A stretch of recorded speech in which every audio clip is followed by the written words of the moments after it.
live from the VIP. Heard the nightlife, lost life without me. Most feds in the state wanna see by me. The whole city got pissed, heard he got 3. That other rapper got a hit, but shouted he not me. Who set the city on fire soon as he got free? The king back. Welcome everyone to Wasted with Wize, episode 143. Bring them out. So yeah, we are back. We are back in the saddle, or something like that, right? Saddle. Because Wize has been in the red light district for 2 weeks. The red light district, the head shops, and everything else, and then the Blue Lagoon, baby, Blue Lagoon. So yeah, I went on a little bit of a hiatus for 2 weeks, and yeah, just got back, and boy, are my hands tired. I don't know. That was a bad Don't. And your knees, from what I hear. Oh, you were watching as well? Okay, cool. That's not all. I didn't say you were a customer in the red light district. I just and a said you were certain there. cavity. Lord. The bills got to get paid, man. The bills have to get paid. I mean, shit. You know, I'm about as brutal as Evil Dead Burn. You know, going to Europe is an expensive proposition, so I have to do what I got to do for all that other shit. So there you go. I mean, you know, God damn, bro. Of Europe. So you don't have to go. I would just amaze people willing to fine. pay me money for it. So you know, I'm happy with that fact. You know, I got this cat from Europe, you guys. Huh? Had to share with everyone. That's her fucking Viking cat. She's from Europe. How do you know? He's Norwegian. She has a passport. She literally has a passport. You're fucking kidding me. Your cat has a passport. She has a passport. Do you have a passport? No. Yes. She's got the Leviathan axe tattooed No on the back stamps, of her ear. though. Nothing. No stamps. So I don't really consider it a passport. So wait a second. Your cat has a passport, but you don't. I do, but mine isn't stamped and hers is. So I don't really have a passport. Okay, I guess. I find Mine that is just very because funny. it makes more sense to most get a Americans passport. don't even leave the country when we've It got makes- a cat. Yeah. That's like It makes more traveler. sense to get a passport than a real ID. What? Why? Because the passport is proof of citizenship and it has all the stuff that they want anyway. So But it's doesn't a just real Like, if ID? Yes, also- but a real ID, well, you can't it- do anything with a real ID other than fly, pretty much. Oh. Okay. Yeah, but It's- I mean, I flew with just a passport for quite a few years. It actually makes it a lot easier. in the Yeah. system. Basically, the only reason to get a real ID is so you can fly, because you can't really do anything internationally with it for real. yeah. Everything that you do internationally, you do with a passport. So it's like basically just get the passport. That's why the passport. The only reason I carried both sometimes was when I was traveling too, especially, well, at least if I was flying within the States. If I left one somewhere for any reason or lost a wallet, I always had my secondary so I could get where I needed to be. So that's just me though. Paul Does- stays ready. Well, you know, I really do believe that. I think that everyone should go who's able. They should always try to go out and see the world more than what they see Yes. around. each Even other, if you you're know? just going to Mexico, guys. Exactly. I mean, it I'll gives you a pass. better, Leave the broader. country. Please leave the country. Exactly. I mean, and it's beautiful. I mean, we first landed in Amsterdam. We were there for a few days. Then we went to Switzerland for a couple of days. And then we took a cruise that took us all the way around all these little fjords of Iceland. And we finally disembarked in Reykjavik, and we were there for a few days. And I mean, it's just really interesting. And seeing you how the never other people- contacted my friend, did you? No, because I was busy in Reykjavik for all 3 fucking days. There was a guy who showed me we got off the ship at 9:00 in the morning. And here I gave you his information so you And I could get know it. information about what you want to do over there. But Yeah, no. Okay. It was all booked. I literally from 9:30 in the morning on a Sunday till when I flew out that Wednesday, every hour on the hour was booked. Like it was meetings after fucking meetings after. That's why in Reykjavik I barely had a chance. I did the Blue the Lagoon, reason that's why, it. why a lot of us don't travel international, it's because our country is like a little continent full of 50 countries. They're all different. They all have their different unique things about them, and we have some of the greatest tourist attractions in the world, whether it's theme parks, national parks, everything. So it's like Excuses. but Russians. It's should also- still Hey, leave Russia. So- Chinese. listen, should still leave China. I've been out of the country. So the other thing is like Where? you discount how expensive it is to get out of the country for most people in the US. Oh yeah. There was a It's statistic- Don't you prohibitively guys have like expensive. all the money? Don't you guys have all the monies? Well, What? yeah. No, most Americans are poor. Like Like if a random Mozambican, right, can fucking travel, there's no way an American can't travel. No, because pores. Most But you're Americans not are a random poor. Mozambican either, are you? Again, a random Mozambican can travel. Can a random Mozambican travel though? We Yes. just had millions of Europeans come here for the World Cup, and I guarantee you most of them weren't fucking rich. They also saved have up. They PTO. saved up for fucking like 20 years just to be able But to. that's the thing. They come also here. have PTO. Like your average American does not have PTO like that, Well, an international ticket on or average. time off at all. Well, no, an I mean, international. it's very possible to save up over the course of 1 year or 2 years, put a little bit of money in a coffee can at the end of each month It's really to save not up But for then a you trip. have to waste your entire PTO for the year. I can You have to barely waste your afford the entire- coffee can right now. What are you talking about? No, but then and you also the thing is you have to think about it. For people like you and me, Paul, it's a little bit different, right? I'm talking No. about for people that actually work and stuff. So Supa, no, well, but yeah, then you that's discount fair. the fact that a lot of places don't offer you very much PTO.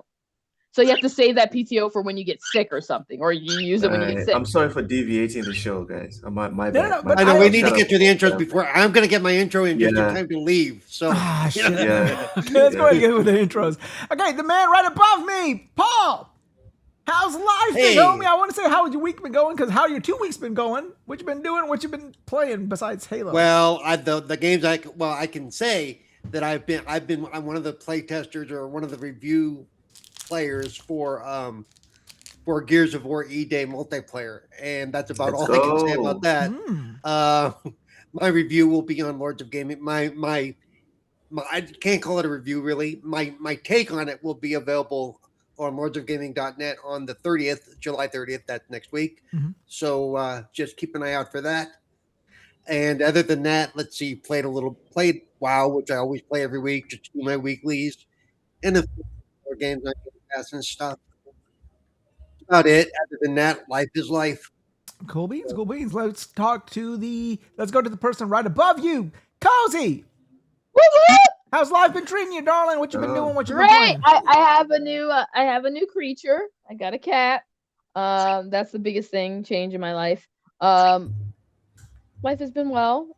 I work pretty much every day now because I got a new job. Oh, congratulations. I guess that's Not really, but it's not the old job. At least on this job, it's surprisingly everyone is competent. A lot about the job sucks, but here's the thing: your job is 100% less stressful. When people have processes, they don't change those processes for no reason, and they don't remember. They remember that they changed the processes when they change them, so they don't come yelling at you about why you're doing something because they told you, hey, this is how we're supposed to do it, and they're like, oh, I forgot, but let's go back to the old way. Shut up. Go. Yeah. Damn, she just bitch slapped that bird off the screen. You see that It shit? always looks like I'm hitting her, but I'm not. I just wave my hand. Somebody in her ring PETA. direction. I just wave. Please. I will have her fried up by the afternoon. Do not. think by Lord. tomorrow afternoon. I know you're black. We all know. What? God damn. Smash the like button, everyone. No, This is- not a this slice is of why lime, a you slice came of in. watermelon. This is how you can tell I'm not hitting her because she just comes back. Maybe God she's damn. just used to the abuse, so she knows No, that. she you likes know, it. Battered bird. She's a She battered knows. bird. She knows. She's not a battered bird yet, but she will be. She's got abuse. Battered Stockholm and fried. syndrome. Battered and fried. Yeah. Battered and fried. But no, Put some garlic on it.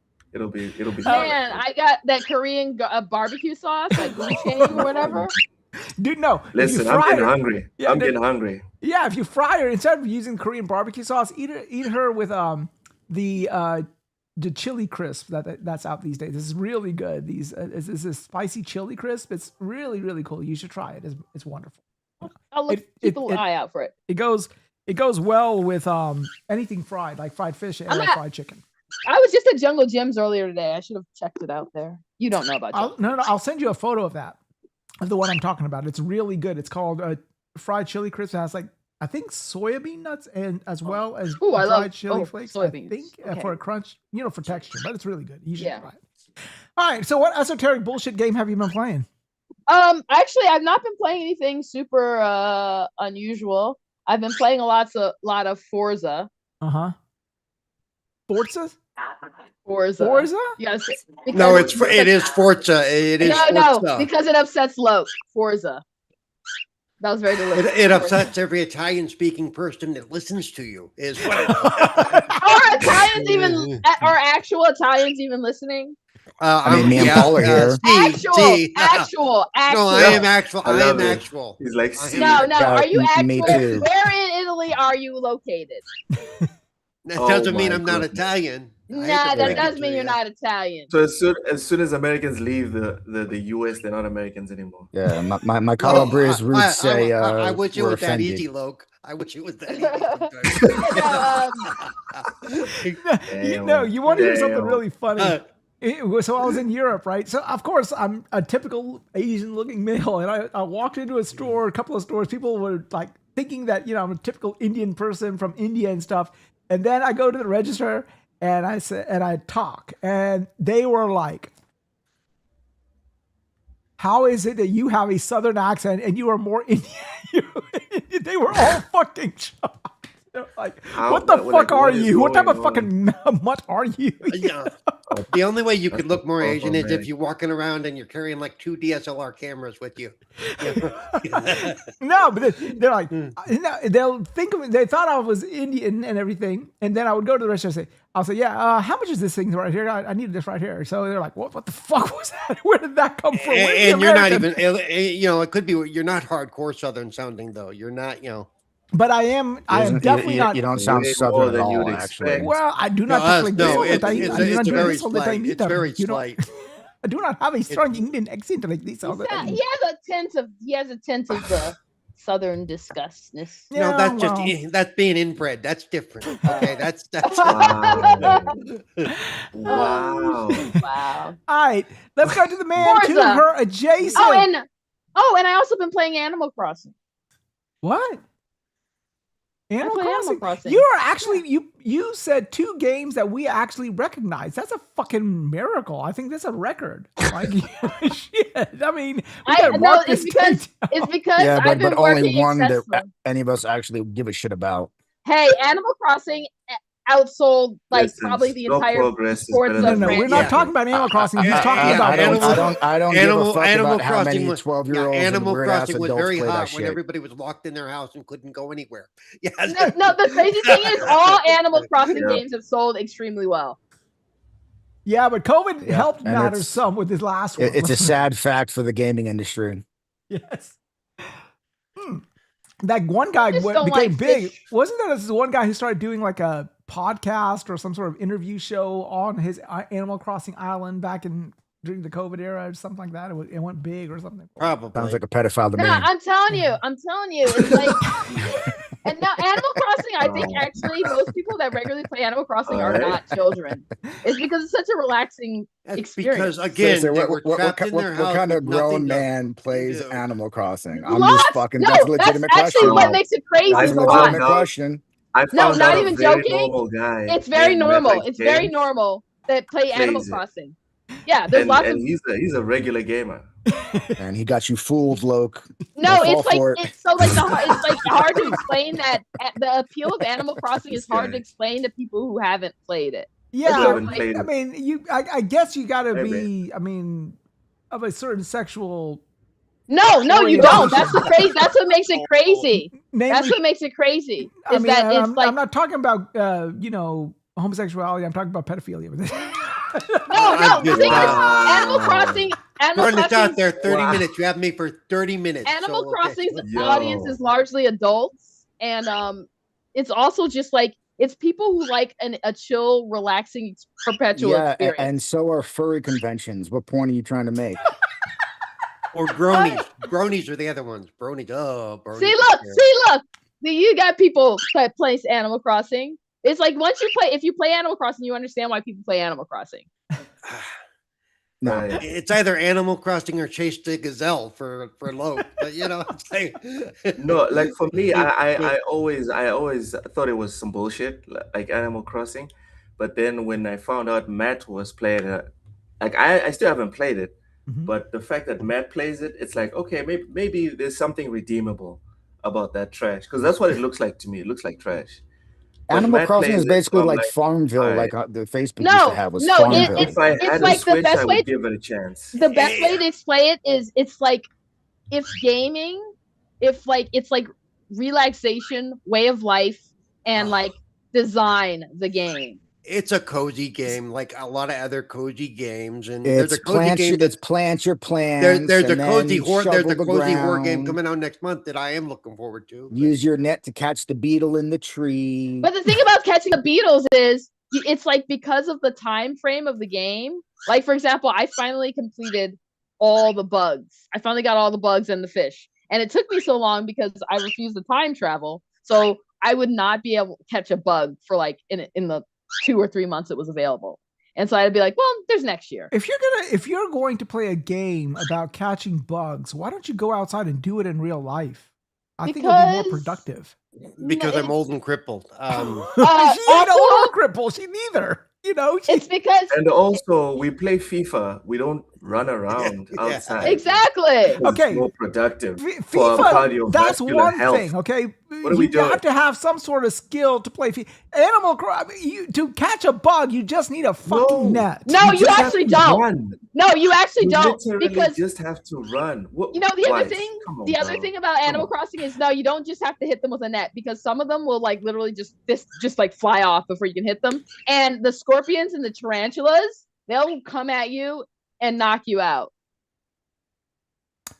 Okay. Like if you don't stalk them, you have to stalk them slowly. I think we are getting away from the main thing here. I think I need to go to Europe more often because whenever I go to Europe, Cozy plays mainstream games. Games that only, you know, we can agree on what this. I'm saying. We can agree on She this. said 2 games, both Yeah. of which I Instead of going, recognized. I found this That's game a on fucking stream record. that me and 3 other people are playing, and it's awesome. Yeah. I regularly so like here's the thing. I've been playing Forza. I play Forza regularly. I just don't mention it. There you go. It took my ass going to Europe and coming back for you to fucking mention it. There you go. So there you go. I just like so I'll only mention Forza We'll take if the like win. I We'll haven't take the had win, time to Cozy. play. Thank you. I haven't had time to play games at all. Like basically, Forza is like the game I play when I don't have time to play things I want. Let's see. Okay, go to the other screen. Though. I want to see what level you are. Go to the. Go to what? Let's see how much she actually plays. Change your screen and then say something so it changes up. So it shows. Yeah. Okay. So say something now, Cozy, so we can see. What? You are level 20. What you're 221, right? I don't know. You That's pretty good. prestige. She prestige once. It looks like on her because it's on. Yeah. So Okay, so before we go, I just want to say hello to not everybody in the bad. chat. Yeah. So she does play it. She plays it a lot, actually. Yeah. All right, before we Yeah. go to the next panelist, I want to say hello to everybody in the chat. It's C Stuff. He says, started off with saying the bird has Stockholm syndrome. Okay. That's what I said. Matt Likes Game says, what he says. He says a minute or so behind, but it's a relaxing game, fun to play between all the other stuff I'm playing. Oh, speaking of which, Matt, let me check my knit price. My knit price. Okay, Real Gamer says, I guess What's this is a happening? reference to Matt. He says, Real Gamer says, yeah, he plays Animal Crossing and he has a tattoo of a Jolly Rancher on his palm. Want some candy? Okay. Golly, No. a palm Gotcha, tattoo bitch. would be so terrible. That would hurt like hell. Golly. Yeah. Golly. Like, why? That place and also on the front of your foot. I don't see how people get tattoos on the front of their foot. That shit. Well, is the thing with painful. the palm is it would take forever to heal because you would always have to be bending and flexing your hand. It's not even that. Hand That would tattoos in general are like the worst because they Yeah. fade insanely fast, especially on the inside of the hand. Yeah, probably because you go Why are through you so getting a much pain. tattoo on the inside of your hand? Unpopular tattoo opinion. I Be- hate how popular it is nowadays to get neck tattoos. Oh yeah. Because let me tell you, that used to be a sign of degeneracy. The equivalent of a face tattoo today. Okay, so Yeah. you heard it from Cozy. If you're thinking about getting a neck tattoo, don't. The degenerate Cozy says she wants her degeneracy back. Okay, there you go. No, I want to be like, oh God, you're someone I should stay away from. Remember, And I'm old enough to think that neck tattoos that can be seen and face tattoos especially, and then you walk in and you wonder why nobody will hire you. I'm the generation that goes, Well, I mean, because you have ugly fucking shit on your face, dude. I don't. Well, I mean, when I was a kid, tattoos in general, it meant when I was a kid, tattoos in general, it meant you were like a gang member, you were in prison, or you were a Yeah, biker. Like that's what yeah. tattoos in general meant, but they've become You were so not a common in normal pop person in culture and everything. society. So now, Well, now to you me, got fucking I got anyone used that to gets them. when I was growing up. I got used to seeing them on my uncle and my grandfather and stuff from because they were in the military, so they all had World War II With the tattoos and exception stuff. of military tattoos, but for Yeah, the most part, Yeah, whenever someone had tattoos, they're always looked down upon, even if they were innocent tattoos. People just right. looked at them like, oh, this person must have been in prison or was in a gang. Like they always looked at them like, but now tattoos, nobody gives a shit unless they're on your face. Like nobody really cares. Neck tattoos, arm tattoos, they're just so common that you go in the fucking bank, your bank teller's got fucking neck tattoos. Like nobody cares. yep. Your doctor has neck tattoos. Your Nobody doctor, cares. yeah. It's I Your just true. think it's shrink, wild your because shrink has tattoos. personally, I think it's wild, and I don't have a problem. Like, get all the tattoos you want, but I had a guy hit on me, and he had a neck tattoo, and I was like, my first thought was that why would you talk to someone like me with a neck tattoo? Because you can have neck tattoos and hit on people without tattoos. Yeah, it is allowed. I'm just What thinking, what like, my do you think once you're tattooed, you're like a new race of individuals and you can only yes, date within your own race of tattooed yes, I individuals? think once That's you like Race of people thinking tattoos. that all handicapt people know each other. That we have somehow this Yeah. big group thing going on. And God forbid you talk to a non-tattooed person, they'll call you a race traitor. once you What? No, escalate to the neck, that's Yo, this a is trace escalation. trader, dude. That's a trace trader. no, but here's A the thing. trace trader. Yes, yes. No, no, That's beautiful, Paul. Tom. No, That's but once you beautiful. escalate it to the situation to the neck, it's sort of like, ew, ew. All right, well, just put on your dating profiles. If you have neck tattoos, don't talk to me. Yeah, but she Yeah. didn't have a dating profile when she was walking randomly in the Yeah. street, brother. And it's like, ew, gross. Why would you talk to me with a neck tattoo? That's a flag of like you being mentally unstable and dangerous. So you need to get a face That's not tattoo even right the on your case forehead that anymore. says, "If you have a neck tattoo, don't talk to me." Put right there on your. You're like the trans people that need to wear the signs around their neck that say that my Oh, I think I pronouns are just made her Yo, spit fucking up her yo, drink. she, yo. I We think I her. can't just talk made her about spit the up her trans All drink. right, people. let's keep Okay, all going. right. All right. Listen. We're not talking about trans people. Okay, so let's keep going. My next panelist, my man Nova. How's life, big Yo. homie? What you been doing? What you been playing? Good. Assassin's Creed Black Flag resynced. Pretty much it. Ass Creed. Okay, how are you liking it? Ass Creed. It's good. I haven't played the original one since launch, so I forgot a lot of it. But it's good. The only thing is, I'm probably like 40 plus hours in, and after a while, it gets really repetitive. Like it really shows. It's still great, Mhm. but it does show like its age. Because there aren't some of the more things that we get in modern games, like more of the RPG elements where like you have skill trees and things like that. Like at a certain point, every mission is just the same thing over and over and over again, just in different locations, Mhm. because there is Mm. no RPG elements to your character. You really can't upgrade abilities. You can upgrade your ship, which is great, but combat is just the same thing over and over again. It's not like you can unlock new combos or new moves. So combat becomes very repetitive. But if it wasn't for that, it's a fucking great game, and I'm enjoying it far more than I enjoyed Assassin's Creed Shadows. Well, I mean, people who've played it have said this is one of the stronger entries in the franchise. So, do you agree with that statement or what? 100%. Like it just shows that like its bones and its foundation are so much stronger than the things that Assassin's Creed has started to become in later years. And even though the later games have the RPG elements that I say that I want, Mhm. it was just all the other shit that was in there that those games, they just lost the plot, dude. So, And especially when you had Valhalla, where Valhalla, like you're a Viking, but you're also like a ninja Mhm. assassin type thing. It's like it didn't make a whole lot of sense. And those games also got really repetitive, and they were fucking way too damn long. They were just big for the sake Huge. of being fucking big, dude. Like Valhalla size took is nice. forever to fucking God, yeah. beat, dude. Yeah, well, I did Um, forget because it has been 2 weeks. I did finish the story for the Black Flag Resynced. I have played through the whole thing and got the achievements that I can or that I'm willing to. The rest are just going to take forever because even after you finish the game and do a lot of the stuff, there's a lot of nickel and dime achievements, 10 points here, 10 points there. So it's like, holy crap, dude. Well, I'm like it's like 40 plus hours in. I'm only at like 47% of the main story because I'm off doing Yeah. all the side quests and doing all the fucking Yep. the castles and shit. Don't tell me that Plus the there's- ultimate or there's- the platinum is behind getting all the other unlocked or something like that. Is it? Oh, I don't plan on platinum in this game, so I couldn't tell you. Okay.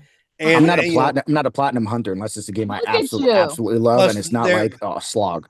plus then there's the additional stuff they've added on that you can go do the collection to get the Dark Animus stuff and all the stuff.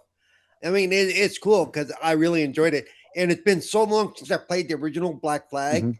that I truly enjoyed this game again like it was brand Yep. new, because I didn't remember enough of it to go, oh, this again. You know, that it. I did like the fact that we don't have to. You can still do some of the Animus. You can go into the Animus, look at the information, but it doesn't pull you out into the real world. It lets you do the entire thing as Kenway. You know, so it's much more fluid. I really Like in the enjoyed real it. world, the story ended with Desmond. Right. Like, don't try and force us to engage Right. with this rubbish. It's Desmond, Yeah, and then and listen, I understand that there is a story to be told in the outside of the Animus. Great. Tell it in a fucking cutscene. Don't make me slow walk through a fucking corporation and try to fucking put viruses or computers. No, like just give me a cutscene. Tell me what the story beat is outside the Animus, and put me back in the fucking game. And in this case, they didn't even do that. You're collecting the data stuff, and if you want to go look at it in the Animus and read it and understand what's going on, what it's all about, you can, but you don't have to at all. And there's there's not even an achievement for looking at that stuff. So it's like, if you want to do it, do it. If you don't, you some don't. of the changes, like in the missions where you normally would have to like eavesdrop and follow characters in the original game, you'd have to follow like really slowly as they have their whole fucking conversation so you can get the information from them. Now, the second you start the eavesdropping mission, you can say, fuck that, I don't want to listen to him. You can run up, murder him, and then he'll have a note in his pocket. You can read the note and get the information. So you can either slow follow them or just fucking kill them. They really fumbled with that black that the like, you know, failing for that black flag what flag flag. Whoa. What are you talking about? Flag. There were only Sorry. Listen, don't bring me into this. There were only two parts in main. There are only two parts in main missions. He was like, nope. That if you get caught, you fail. Throughout the entire game, there's only, and they're just because they're very, you know. But everything else, if you get caught eavesdropping, you get to fight it out and kill somebody, and like you said, collect the note that gives you the information. Which is a very smart way to do it in this version, because in the original I was able to beat the legendary ships. Oh, this game makes that so much fucking harder. It is a step up. Holy shit. Dude, my ship is almost maxed out, and I go up there and it's like it reminds me of the fucking scene from the third Pirates of the Caribbean where the Black Pearl and then fucking Davy Jones' ship come up on both sides of that ship and just annihilate the fuck out of it. That's what it is. Dude. You're coming up against ships that are nobody's rolling themselves down in slow motion. 5,000 cannons, and you try to take them out, and they both flank you, and they come on both sides and just beat the fuck out of your ship, dude.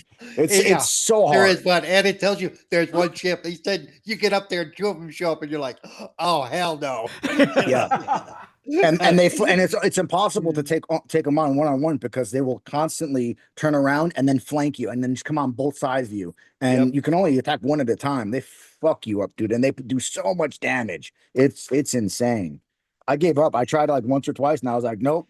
I'm not doing this shit until my the other ones are maxed the fuck out. Even the solo ones are hard though, because they do hit you so hard. Even with your ship maxed out with the additional cannons and the mortars and all that stuff, it's I haven't been able to beat even the singular one yet because it's that much harder. It's like holy crap, and my ship is maxed out. Everything I have is fucking maxed out. Now, visually, it looks phenomenally good. I don't know how it runs, but like the screenshots and some of the stuff that I saw while on vacation, it does look impressive. Yeah, it's just gorgeous. I play on balance, so it's running at 40, but I get all the ray trace reflections and stuff like that, and it looks pretty good. I wouldn't say it's the best looking game I've ever seen, but it does look pretty good. But at the same time, if you look at comparisons to the original Black Flag, the original Black Flag still holds up pretty fucking well considering how Yeah. old the game is, dude. Right. Like Really? you'd be forgiven if you saw a couple screenshots from the original game and thought there were screenshots from Resynced. And until you see them combined, like next to Resynced, you're like, okay, now I can see the difference. If I just threw up a screenshot of the original and we're like, here's a screenshot from Resynced, so I wouldn't blame people for being like, oh yeah, you know. I mean, still, like what they were able to do, it was pretty good. But let me ask you a question: do y'all think this one or Odyssey? Because Odyssey is also considered one of the better Assassin's Creed. I think Black Flag. So I think specifically I will say Black Flag because as someone I'm not an Assassin's Creed person. I don't care. My AC game is Animal Crossing, and Black Flag That was kind nice. of That was nice. Tip the hat there. kind of was peak in a way. Like if you remember, it's hard to kind of like go back to that time and remember how big Black Flag was, how enjoyed Black Flag was. Odyssey was enjoyed. Yes, people loved Odyssey, but people didn't love Odyssey like they love Black Flag. Yeah, it's also because Odyssey, like Black Flag, was something new. It Yeah. was. Different. Well, and It had Black the- it had Flag the was a ship game combat. changer. Yeah, Black Flag Yeah, was a it, game was, changer. it was a unique experience, so far in a way different from all the Assassin's Creeds that came prior. Odyssey is essentially Origins, but in Greece, right? Like Right. they're very much the same game. Yeah. It's just in Greece. Now I will say of the three, that being Origins, Odyssey, and Valhalla, I think Odyssey is the better of the three. I'm also very partial to things like Greek mythology and the setting and the Romanesque armor. Like I like that shit better. So it's the better of the three, but I wouldn't say that it's more beloved than Black Flag at all, ever. And I don't think anybody necessarily would. The one thing about this Black Flag Resync that really pisses me off, though, and it's nothing to do with the game, it's the fact that when I play this, I'm like, you know what? Had they not spent all that fucking money on Skull and Bones and even on this, they could have given us like an actual Black Flag 2 with all the modern changes that we have in gaming now that we like, but with also all the things from Black Flag that we love. Like we could have gotten a true Black Flag 2. I don't know, man. But- That sounds like too much value for the customer. I don't know. That sounds. No, the thing is, Steph says that's you can Black Flag can eat my ass. That shit I hate so much. Fucking fuck the boats. So apparently, All right, then. Steph is having some sort of personal issues with the. Only thing that was my only thing I favorite got part of the from game. that That is was my that favorite Steph part of the likes his game. booty hole eating. That's all I got from that message. No, but like both- it's honestly, I like imagine we could have gotten a Black Flag 2. Instead, we got Resync, which is still great, you know, on its own. But with all the money they blew on Skull and Bones, which- and that whatever they spent on this, we could have gotten a true Black Flag 2. And how fucking incredible would that have been? Because Resynced, obviously, when people saw that, they were like, "Holy shit!" They're remaking Right, Black but- Flag, but a Black Flag 2 announcement, people would be like, "Oh shit!" they Why really was did there- a lot wrong how lesson. but my question would be with that is what do you do with that story? That Kenway ended that story at the end of the game. It carries on. it doesn't have to be Kenway. It can just be another Assassin's Creed that takes place in the times of pirates. You don't have to be Kenway. But here's the thing with Valhalla, it's about Vikings. Why weren't there any ship mechanics in Valhalla? There were Not like the way they were in Assassin's Creed. I mean, there Black was Flag. whole shit. There were whole shit battles. dude. In all of them, in Origins, Odyssey, You and played Valhalla. Valhalla. They You took, fake they took gamer. the ship. Right? Take this game room card away. Yeah. They took the ship Every- combat. every mechanics. game- every game after Valhalla, I'm every sorry, I game didn't after play. Black Flag had, I had was like, ship okay, fighting well, in it. all too. right. Yes. All right, Every let's game keep after going. Black Flag had- Loke. Yeah, let's keep going and fucking move away from the fact this motherfucker don't know shit about Assassin's Creed. Loke, don't give him save my save me. Guy, what you been doing? I What don't you know. been playing? I kind of feel like we should let you stew in this one, man. I don't know, man. Anyways, I'm playing Vampire Survivors as we speak right now. Disgusting. Ham commented on it yesterday. I haven't played video. This is the first time I'm playing video games in about a week and a half now. He's a fake gamer. So yeah, that's what I've been playing, and I'm doing pretty good. Okay, cool. And Triple. See how my intro's nice. I like your intro. It's nice and succinct. It's simple like your hairline. It's simple and clean. Not like his I'm So sorry. fresh and so clean. Clang. No Kingdom Hearts fan here. Okay. No. Yeah. Yes, you. We're not fucking Are you an nerds. outcast, man? No one We have appreciated friends. Disgusting. my Kingdom Hearts reference. Yeah. No, I'm not a Kingdom Hearts fan. Yeah, because none At of us least played that know the shit. soundtrack. I don't know. But I'm good. I'm just uploading some work that I had to work on, and my phone is taking up my camera. And what you been playing? That's why now I don't care. Anyway, well, I've been playing. Checked out if everyone's know the game Valor Mortis. It's like a first-person Dark Souls. Ooh. Yeah, because somebody named Paul interviewed that team when he was at PAX, and yeah, that game is awesome. Oh yeah, I like it. And the developers are cool. Actually, they're very cool. It's a good game. I got my ass kicked by the boss in the demo. There's like 2 levels you could play, and it was the first boss that was giving me some trouble. But I really enjoyed it. Difficulty wise, Yeah, when I asked him about accessibility and stuff like that, he kind of laughed at me. So, well, yeah.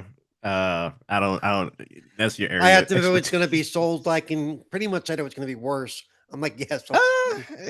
What I say is worse. I mean, not. There's like it's one issue, and it could just be skill issue, of course. But like some of the enemies don't really telegraph their attacks sometimes. So I was like, a dude was running towards me, he just instantly stabbed me. I was like, bro, I didn't know you're gonna stab me. He just stabs me randomly. I'm like, You have to get whatever. good. I mean, that's why I was like, it could be just a skill issue on my part, but I enjoyed it. It has like some platforming sections. There's like I don't know, I don't remember the what they call it in the world, but if you're familiar with like plasmids from BioShock, they basically have something like that. You got like a little flaming hand, and you can use that to interact with the environment and like find secrets and stuff. Yep. They have if anyone's played Sekiro, they got like a parry system and a stamina system. So once you break their stamina, then you can go in for the critical strike.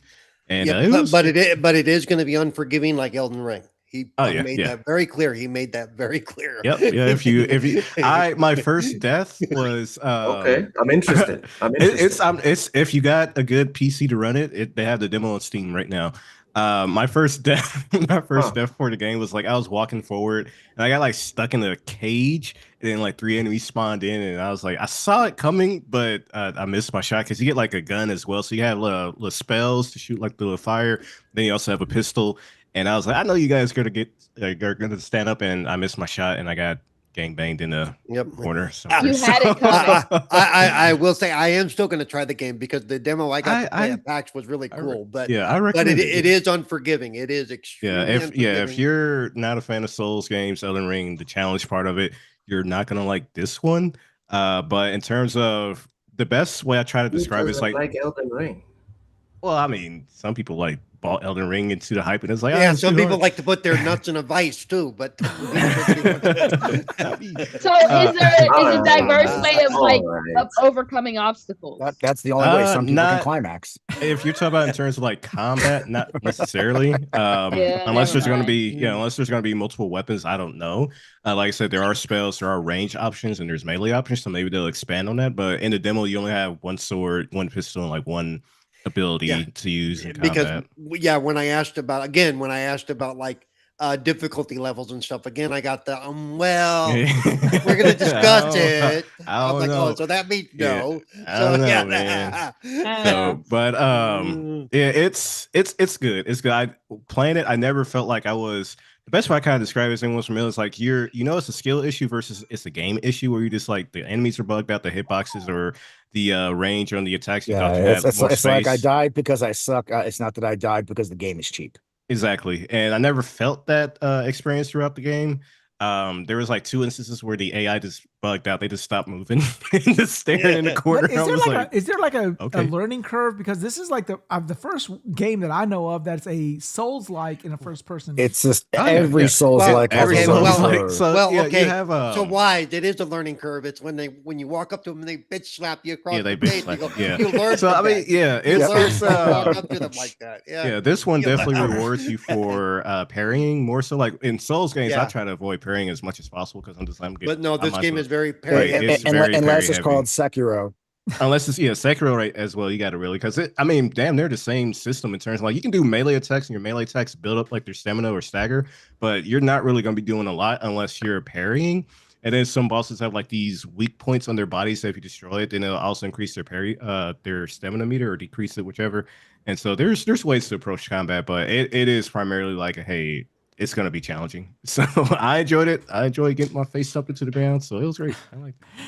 I don't know. I bet think you like you're a getting masochist to a certain extent. Because these are the types of games. I really told love. myself No, he's not a masochist. He's just the bottom. No, funny He enough, didn't say he's not. He did say he likes his face mashed into the 26, ground. He yo. said that. I He said play that. a lot of Souls games. So I mean, like, I don't know what else to say. I'm always gonna. So Anyway, he's not but into- funny enough, I told myself I wanted to like stream multiple Souls games because I haven't streamed in forever. So this was actually my first time streaming in a long while. So check that out the list, and I'm just go through a whole slate of Souls games in these upcoming months. So that's gonna be fun. But I'm looking forward to this one. It's a great game. Great good game. Matt Likes Game says Loke isn't playing anything. He's watching Metal Gear Solid. Okay. All right, so let's go ahead into our first topic. Yeah, let's move Hey, on. guess what? It's time for me to go. Not No. joking. Look at the clock. It's time for me to take off. Well, Literally. before you log out, this little Before you leave, this little gem has come out, and yeah, the reviews. I listened to Mr. Matty Plays, and I watched a couple other streams, not streams, but reviews of this game. And generally, they're favorable, but they were nitpicking, for lack of a better word. Like, it's like, okay, if you're into the lore, there are certain things that you may not be sort of happy with or congeal are you with. when you whatever, say know? lore or just like the changes they made between the original and what's because I've seen like they've made like some level changes, some I Mostly, watched like, level somebody say changes. it's really cool, except I think they're just trying to cover for all the shit they've been doing. I'm like, okay, so you're Are you not talking reviewing the about- game, you're reviewing. Are you my talking about that content. post? Let's not forget, a lot of these are the same people that are like, you can run in Halo Infinite. Fuck Bullshit. that. 0 out of Yeah. 10. Yeah, I mean, yeah. Wait, really? I saw somebody get Yeah, you can- pissed you off can- because they can go. You can get the skull to go third person in the game. I'm like, why is this a problem? If you Yeah, can choose to I go think- third person. So what? Yeah, it's definitely one of those weird moments where it's like, hey, it's a remake. So if you want to have a purely authentic experience, go play the original. Go play the Halo CE Master Chief Collection. Was it the first I love Evolved finding the remaster? Yeah. Yeah, people So- are looking. People are looking to rip it. They're Yeah, looking for reasons to talk shit about it. Yeah, basically. because I think that's the most valid criticism I've seen though, is that like the Master Chief Collection, you know, they remastered Halo. Did we really need a whole remake of Halo when the Master Chief Collection has a full remaster of Halo? Now, whether where you land on that, it depends, and I honestly don't care where you land on that. But I think that's really the only valid criticism I've seen. It's I think- Well, did because we the MCC really is need this? 4,000 gigabytes long. well, with this one, I appreciate the fact that even though asking the question, do we need another one? At least they actually tried different things with it, because the Master Chief Collection was basically a 1-to-1 remake. I was watching a Digital Foundry, and they were talking about how like graphically and how they had like the tone of the maps, they changed that aspect. Like some of the maps just didn't match the atmosphere of the original. But again, that was a 1-to-1 experience with this one. Whereas, hey, if we're gonna remake it, just kind of like Final Fantasy VII, at least add something to it, give it a little bit more of a different experience for players to have like secret levels or new mission levels.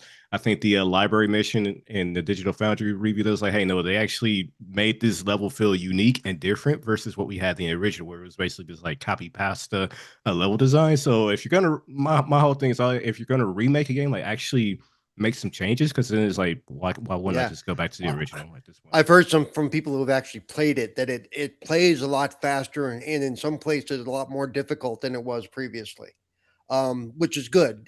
There are no lull points anymore. Apparently, instead of just getting swarmed by the little rat that run around, they actually, here come the big boys too. So they added like bosses in some sections too. Yeah. Like, so it's like, hey, no, they actually did. It's not just a Does 1-to-1. Craig They actually make an made some appearance? changes.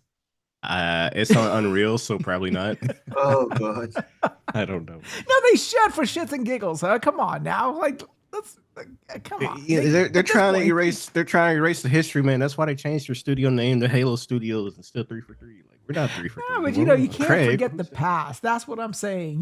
That's why it's a history. I don't know. Anyhow, but graphically. Anyway, so let me just say, you can find me at Cerebral1 on Twitch.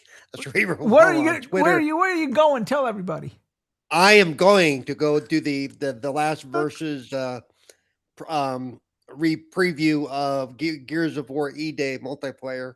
That's tonight. Look at the cool kid. Oh, well, I wish I could play Gears of War. It's not like I'm a fan of Well, it. you can play privileged. Gears of War in a few months.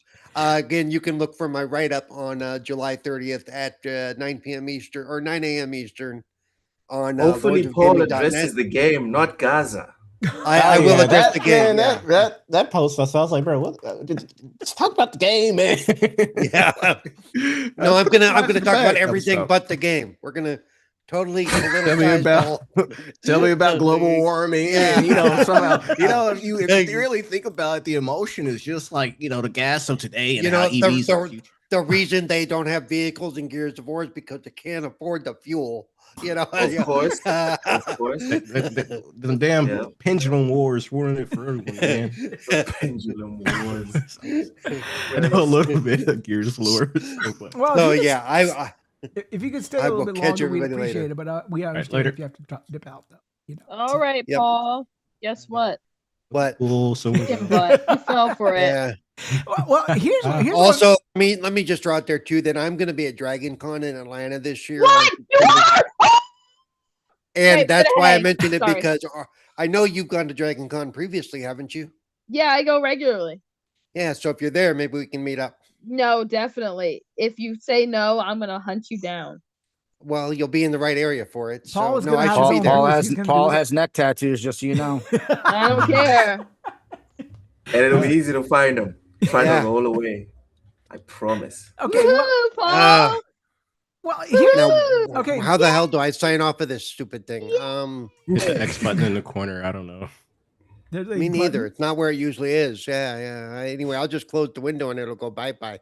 So there you go. Bye. Later. Bye. All right, I'll see you. Bye. All right, so okay, so one criticism that I know people have been saying about this game is that the graphics are not that much better than the graphics on the Master Chief Collection. So hold up. Yep. Really? So okay. I mean, that's what I heard. I had to look at the review you're referencing because Digital Foundry. I haven't even played the game, and I know that's one. entirely untrue. The lighting alone makes the lighting, the atmosphere. The materials. Like the details of the materials is so much better. I mean, do they look similar? Yeah, of course they look similar. It's a fucking remake of a game that's already been remastered, so it looks similar. But they've made several changes, and it's got many differences over the remasters. So to say it doesn't look that much different is entirely fucking untrue. So is it the best looking Unreal Engine game I've ever seen, or the best looking current gen game I've ever seen? No. Does it look better? Does it look better than the remaster? Yes, like easily. Check out better than the remaster. Check out Digital Foundries. I don't know if they put out their part 2, but he goes into depth on why him personally, he didn't like the remaster. And one of the main talking points that he had was that some of the sections, the color change, how they had handled the lighting and effects, like really took away from the atmosphere that was present in the original. Whereas with the new one that they're releasing, that one actually went back to like, hey, the lighting was this because it wanted to set that tone of atmosphere here. And was it the I forget what mission level it was, but with the Covenant ship that you're boarding online, there's like a giant teleporter beam, whatever, in the environment, and like how they add more to it and make it actually, feel more authentic, I guess you could say. So that's like, no, they did a way better job recreating the original, but bringing it up to like modern day visual standards, I would say. So I'm like, graphics. I'm just saying, like he made a good point. And I was watching it. I was like, no, this he does side by side. So I'm like, yeah, I don't. So when I hear people say the graphics are good, I'm like, I don't know. Like it looks good to me. For some reason, every time I'm trying to put triple in a camera, it's freezing the last person that was in that camera spot. So I don't even have my It's because triple is a demon. So yeah, like for example, I got 2 cozies right now, and I don't know what to do here. So not necessarily a okay. bad Don't thing. put having 2 Triple on the cozies. camera. Triple's not on camera anyway. It's a fucking box Yeah. that says his name. Who gives a shit? Yeah, we The don't talking care. square. The talking You- square. yeah. You know, it's I really plugged funny, in my Triple. camera. You Wise really just wants to are. make sure that people get a full screen box that says triple in the middle for some reason. Oh, Triple, yeah. you just described Oh, yourself yeah. accurately as a talking All right. square. Okay, so I let's keep appreciate going. So Halo, it's coming out on the 28th, unless I guess you pre-order and buy the Pre-ordering deluxe. it the No, early no, copy. you had to pre-order the deluxe edition in order to get it today, like on the 23rd. Otherwise, if you get the regular broke bitch edition, you get on the 28th. Oh, Oh. okay. Well, Hi, I'm I guess I'm I'm gonna getting a broke bitch. GamePass. I'm the brokest edition. I'm gonna- You're disgusting. You're the Wow. reason games are failing. Oh my gosh, I do. well, it's all Triple's fault. That's why Sony's not making. Always physical gotta blame discs it on the anymore, black because- man. I mean, listen, this man can't even afford a camera. Give him a fucking break. I have a camera. I spent too much on the camera for You work. can't Leave me afford a alone. camera. It's okay Well, to not if- be able to if- afford a if- camera. this man bought an expensive camera that he can't even use. It sounds like a bad purchase to No, me. no. That's my other camera. I gotta set that one up. I had to plug in my current camera that I'm using my webcam. It's for. okay. It's Uh-huh. okay, Triple. You Yeah, don't have a yeah. camera. Uh-huh. We accept you. Yeah. We accept you anyway. You He's know, too I'm busy not, hanging out I in got it his plugged lodge. up. I'm watching the preview right now. I ain't gonna turn it on. I That's what she said. didn't comb my beard out, so it's gonna look nasty. I mean, That's do also you what she normally said. comb your beard out? What? How else are you gonna get the dried cum out of it? Ew, no. Oh, All right, let's keep going on this topic. Not gonna Let's say anything. switch it up a little bit. I'm not saying nothing. All right. So,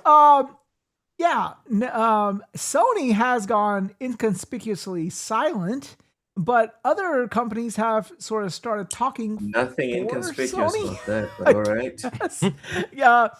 Yeah. They said basically, no more discs after 2028. And then 2 days later, they say, "Oh yeah, buy the fight stick." And then they went radio silent. And then now you've got GameStop coming out and saying, "Hey, it's totally irrelevant to their business whether Sony makes discs going forward or not." Same thing with Ubisoft. They said, "Well, that's not really a big deal. It's not going to really affect anything." So GameStop is full of fucking shit. no, How is a major console manufacturer and one of the biggest companies in gaming not making physical media completely irrelevant to their fucking business model? Their because- business model is literally physical media. No, They're that like was their Nintendo. business model. Their business model now is mostly like nerd slop. yeah, Funko Pop. It's a Funko Pop store now. I mean, like if you go Well, into this, like fucking wall to wall Funko Pops. then change the fucking name then. It should be It's Funko fucking Pop Stop. stupid. Yeah.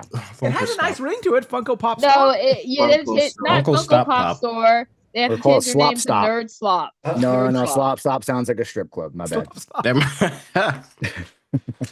It does. But no, doesn't it? literally, GameStop is in the business of nerd slop. That's what their entire 90% of what their store is now. They Have you- stopped, but they started making that transition fucking over 10 years Oh, ago. yeah, You'd go in yeah. there and there'd be way less games now- on the shelves, and there's more peripherals and more collectibles and Funko Pops and things that like had really nothing to do with video games.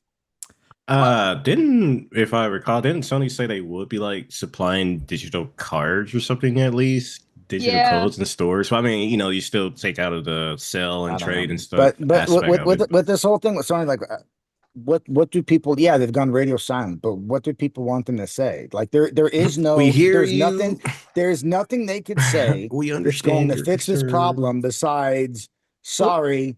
We hear you. We're gonna make physical We have a games in box to sell 2028. you. Like, right? Like unless they say we're bringing back physical games in 2028, nobody wants to hear a fucking thing they have to say. So they're not Oh saying my anything. god, I get here 1 hour late and you guys are still on the We first just no, we topic. just yeah. No, the it's second CE. topic.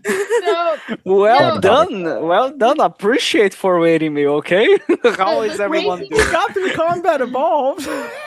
So- honestly, no. fuck. The Barely. crazy part about the whole thing is, the statement I'll stand by is like, if you Yeah. are like, well, GTA didn't have physical, I adore digital, but fuck Sony, and you order, then you can shut up.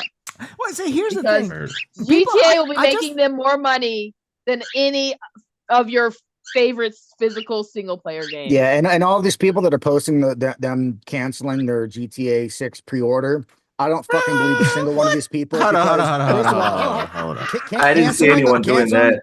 No, I no, was I like- did I did not see all over one Twitter, person Loke. doing that. I seen that shit a lot. But the thing is, I need to get back on Twitter. canceling a digital pre-order means nothing because you can just as easily reorder or re-pre-order digitally. Oh, no. And the thing is- Exactly. The problem.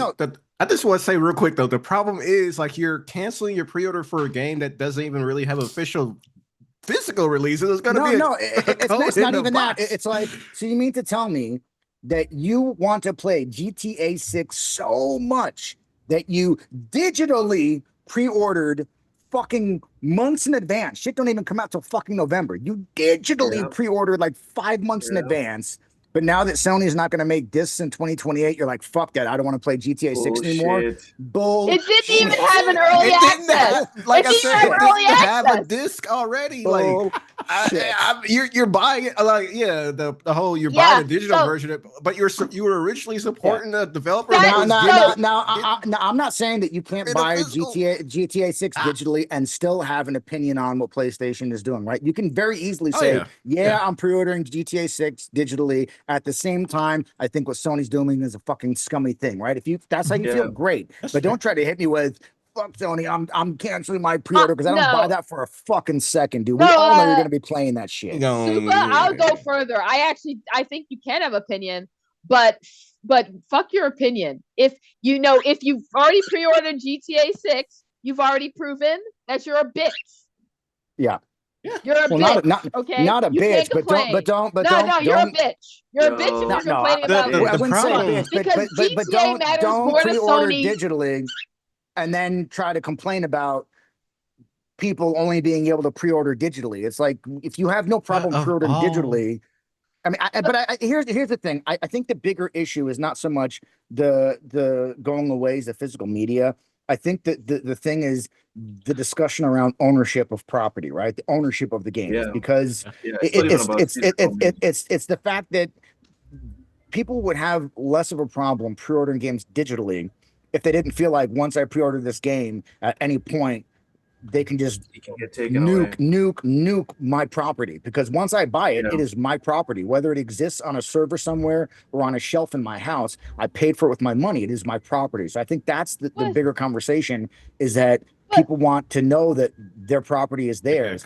And I think I don't know why PlayStation came out and said this shit, because we all know everyone's moving towards it, right? We know that Xbox is moving toward it. Everyone is. Why they came and laid down on the fucking grenade without having a better answer towards the ownership question, which is the main thing that's pissing people off. I don't know, man. I feel there's like an internal deal between Microsoft and PlayStation when they just trade back and forth. Like, you do the fucked up thing, I'm gonna do the fucked up thing. They just go back and forth. No. There really is no reason for them to jump ahead of that, especially in this generation. They could have just closed their and not said anything. But I think the big thing is, I think someone said there's like an email leak of it too or something like that. So maybe that's why they jumped in front of it.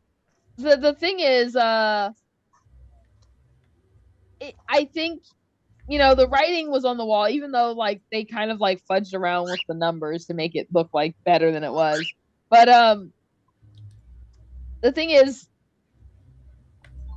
people are going to accept what they're going to accept, and like people act like, oh well, Sony calculated into all 5 basement dwellers who are like, I'm gonna buy physical. I'm out.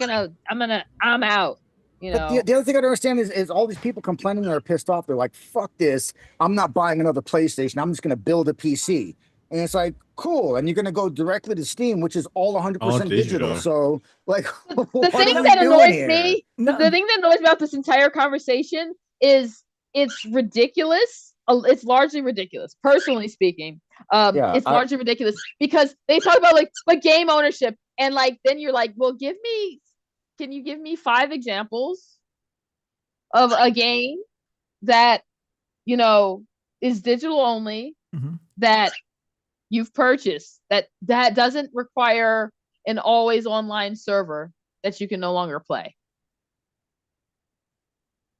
I think they all do these days. I mean, and see, this No. is Can you give me an example of a game that meets those requirements? Wait, run it by me one more time. A game that a digital only game that you've purchased that is delisted, that didn't require servers and persistent servers that you can no longer access.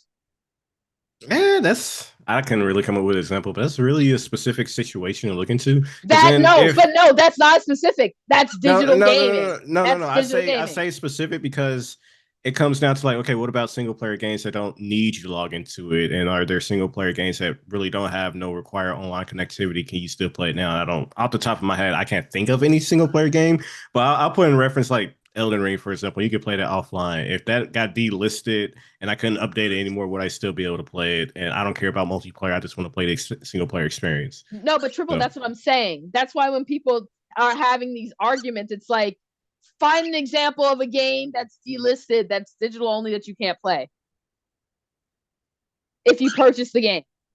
I can't think of any game that's like that. I can understand. Like I said, I can understand people that are upset about it. Like I get it. I understand most of their arguments, but I just don't understand what their end game is. Because if their end game is, oh, we're just going to boycott and not buy games anymore, it's like, okay, well, if your goal is to basically cause PlayStation to go out of business and that happens, great, congratulations, you've got a scalp to put on your wall. And then what? You go to PC, which is all digital anyway. So like, what is the end game for all of this outrage? I don't understand what they're attempting to accomplish. If they think they're going to accomplish PlayStation printing physical discs in 2028, when the entire industry is kind of moving away from that, I don't know that that's going to happen, no matter how much they fucking complain and cry. Well, like I don't think that that's going to happen. Well, I think if not directly, go ahead. That and the fact that, you know, when we're talking about the next successive console generations, we all sort of were in agreement that, yeah, by like the PlayStation 7 era or whatever the Xbox era is at that time, we will be all digital anyways. And everyone's like, yeah, that's going to be cool. But then like, okay, so if we sort of bring this up ahead of generation to PS6, why is that a big deal? Like eventually, like if the PS6 still did physical media, then we'd have the same discussion during the PS6 and PS7 transition. Like, okay, well, what the fuck with it? I mean, eventually there's got to be a line in the sand that says after this point, there's no more physical games. I think, I think again, I get it. My only concern in all of this is the monopoly PlayStation will have on their single player IPs. So for example, say Tsushima, right? Ghost of Tsushima. You could probably go get a physical copy of Ghost of Tsushima for like less than $40 right now if you wanted, or maybe even in the 20s. Metal Gear Solid Delta, I saw on Amazon was like $20, and I'm sure if you check the store, it's still going to be full price. So that is what I'm worried about. What I'm worried about is that like now, just like Nintendo gatekeeps the price of their games, like you if you want to still buy Breath of the Wild digitally, it's a $60 fucking purchase right now in 2026.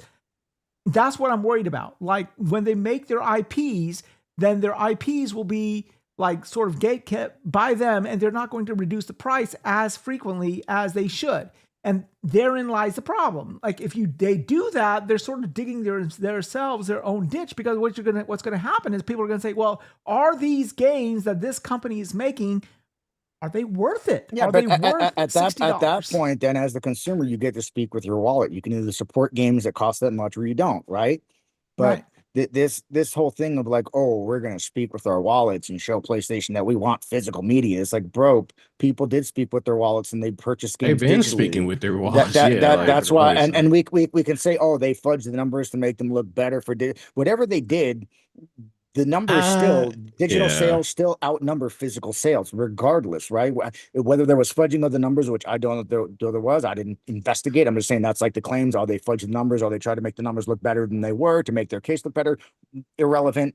We know that digital sales have outnumbered physical sales for at least over a decade now, the right? trend starting with like freaking the Xbox One generation, like people are just constantly been moving forward with all digital. Xbox is different. Xbox heavily incentivized digital really early. So like Xbox players moved digital. So with PlayStation, the difference that's another thing people were talking. If you exclude if you exclude PlayStation's, if you're talking about PlayStation to get those numbers, they include digital-only games, microtransactions.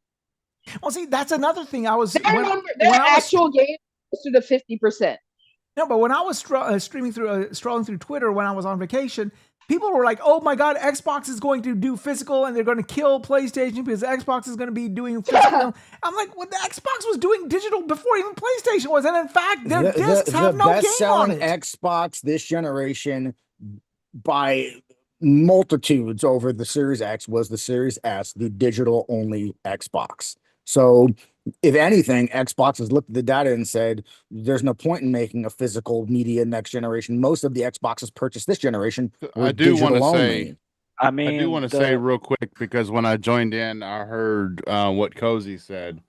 And Xbox didn't push the digital option. But at the time, during the Xbox 360 generation, Xbox was the only console that offered full games to be purchased through their online service. State of Decay, the very first State of Decay was an Xbox Live exclusive. That's the only place you could play it. No. What I'm saying is they incentivized digital purchasing, so people. Well, they were already. already. They were the first to sell anything digital game-wise on their storefront. Yeah. So whatever. But I'm saying is all just God that. damn, she just said whatever the fuck you said. I seconded it. She pulled to my cousin Vinny. Everything that guy just said was bullshit. No. I get that, but no, I get that. But 360 was not heavily Still thinks digital. I'm arguing with her. That's not what he's saying. What the point he's trying to make is that Xbox was the one that kind of was at the forefront of giving you the ability to purchase games, full games, digitally through their online service. That's all he's saying. He didn't say they incentivized people or that. So it naturally evolved into a more digital heavy platform. Yeah. I think the other thing. Go ahead. I think the issue with Sony is like they really need to put people's minds at ease when it comes to all digital, as we said, when it comes with the pricing, when it comes to just your digital ownerships. I saw someone speaking about how they bought games, I think on the PS3, PSP, or Vita, and some of their downloads just weren't working anymore because either they moved devices, anything to do with the licensing. I'm not sure. But when you have issues like that across the board, just in small cases, it just adds on to I can't really trust an all digital future, even if all your, majority of people are going with digital these days. The refund policy is trash, and it's just like if you're gonna go all digital, show people that they can be confident in. Not to mention, like, was it the network going down? I think someone listed somewhere, but I'm not sure to what extent it was. So it's just, if you're going this route, let people know. Like, hey, talking about the PlayStation hack where their service was down for 3 months. I mean, there's that too, but I mean, there's that. And someone said something recently I saw on Twitter. I didn't read into it myself, but that is still a valid point to look at way back on the PS3 where you just couldn't play your games for months, I think 3 months exactly. So it's weird for them to announce that and not really say, hey, you could trust in our refund policy. You could trust in ownership and this, that. It doesn't matter what they say today, though, because those policies could change tomorrow. It doesn't matter. Whatever they say today, even if they say shit to put people's minds at ease, they can the second the PS6 launches, they can go back on all that. So it doesn't, at the end of the day, it doesn't matter. I would slightly agree, but also disagree because you're still dealing with corporations and corporations. I've heard people signing contracts and then they turn around and change the contract after it's signed. But it's just like it's better to do that and actually showcase. I've altered the deal, Fred. Don't alter it further. But it's better they do that and actually show that they're trying than to just say nothing and just say fuck you, we're going all digital. Because it's like, yeah, you could change your mind in the future. I'm not sure how it would be on the legal side of things if they make a public announcement saying that and you get all these different what am I trying to say? Like lawmakers in place. They're talking about going all digital in 2028. Yeah, like it's not like they're like, hey, just so you guys know, starting next month, no more physical media. I get that. We're talking about potentially PS6 territory. Triple, you mentioned the Vita and the PS3. I'm gonna say that anyone who's arguing about their PS3 and Vita digital purchases is disingenuous. As someone who has both those platforms and loves those platforms, let me tell you, both those are hacked to hell and back. I would never purchase a game there. I probably shared a link to it, but someone was showing like on their Vita. And why didn't those people purchase the game physically on Exactly.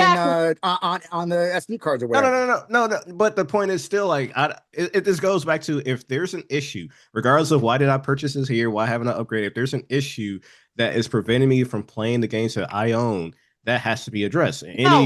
The issue is specifically with the Vita and the PS3 are because people who actively play those in this year.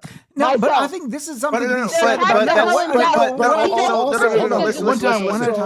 it's still a point to be made, because like, what if, and this why is are a you ways out, purchasing digital games on a PS3? No, you're missing the point. You're missing the point. There is I purchased something on your platform. There is an issue I am having, and it has not been solved. You want me to trust you moving forward, that you will not take your time, or you're just gonna ignore it overall if you're gonna go all digital. That's the point I'm trying to make. It's like, you're even if it's a small problem, you have to address it. Hey, we will make sure it's as smooth of experience as possible. I honestly don't believe you if you're talking about your Vita. I think you're fixating on the Vita. I'm just talking about for lack of better, like, this is the principle of the matter. It's like, hey, I'm having this issue. Point out these issues on the PS4. I will. Well, let me say this. I mean, but the thing, Triple, is this is also people getting all up in arms about it. What if, right? Like, what if they remove our ability to play all our digital games? No. That's valid. That's valid because they've already shown, and I know this is different because it's in the movie industry, but you've already shown that we will take your stuff away. No, that's SOL. different. That is exactly why it's different. The movie industry acts very differently and moves very different. The movie industry actually is what's scary, because they treat ownership, they treat digital purchases like tickets to access it. And when the rights are like changed or whatever, they're like, we're gonna revoke it. That's what happened with Sony. That's what, that's what I'm saying though. It's like, that's just, the consumers don't care about the details. They see, they hear the story. Details are different. In the gaming industry, but that's why I said. No. But that's why I said, like, but with the movies, that wasn't a Sony or a PlayStation thing. That was about contracts with the movie studios. I get that, like, it's a nuance. And now legally they have to remove that content because they don't have the fucking rights to distribute it. That's how movies operate. I get that, but what I'm saying is that you have, and maybe this is more on the PR side of how things handle and how much information they can give out. But if people are referencing those instances on top of, even if you say, hey, there's no correlation to that, it's totally different. You're sitting there not saying shit. It's kind of like when people give Microsoft crap for being silent when things are happening. Sony's doing the same thing. Even as we're in a podcast, you guys are knowledgeable about it, but you're not getting in front of it. Say?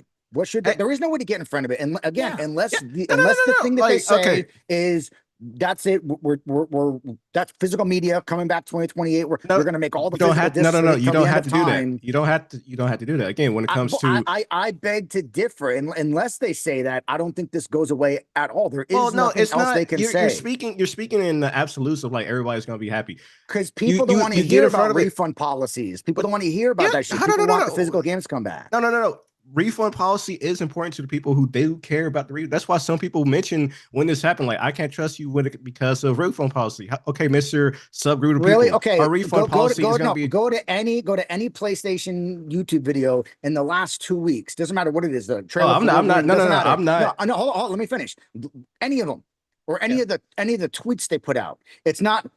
No refund policy, no buy. It's no physical, no buy. No physical, no buy. No physical, no buy. They don't give a fuck about the refund policy. They want the physical games. So the perspective I'm coming from isn't, because I understand some people saying we want physical. I'm speaking for people who are hearing this and they're upset with Sony and saying, hey, if you're going to go off physical, address these problems. And some people, and this could be people who, like me, for myself, for example, I am 99% physical, or not physical, digital. But that said, yes, fix your refund policy. Like, even if you say, hey, we're not going to backtrack on the physical, but we heard you, the refund policy isn't that shit. Great. I got something out of that. I'm sure there's other people that are like me like that. But when it comes to people. That, I'm here to tell you that the small percentage of people will be like, yes, thank you. They addressed the refund policy. And everyone else is going to pile on and be like, we don't give a fuck about your refund policy. I think at the end of the day, it does nothing to fix their PR nightmare. So the problem, but I mean, again, I'm looking from the perspective of, what will help the consumer have more trust in the brand, for one? Whether how much it'll affect them, how much it won't affect them, I don't know. But if you know you have these issues with your platform on a digital side, address them. Especially, again, if you're telling people we're going to go all digital. What I think you're asking for is for a corporation to come out and say, oh, yeah, we're going to do this for you. Oh yeah, I might be asking the impossible, but it's still something I'm going to ask and say like. As much as I do not like big government, I unfortunately think that this is a discussion that needs to be had by politicians. Like, what happens to your digital content? What type of protections as consumers do we have when we buy digital content? Because up to now, and that I can 100% agree with, because like I said, Again, I feel if we purchase a product and it is now my property, whether it's digital or otherwise, I didn't purchase a rental agreement. I didn't purchase a temporary access pass. I purchased the product with my money, regardless of whether it's digital or physical. It's a And like, and the detail is that you bought it full price, as considered to be the full thing for 100% be with you forever. Fabio, even if I bought it 5 years later and it was only $19.99 on sale, I still bought the product with my money. It is now my fucking property. No, I totally understand.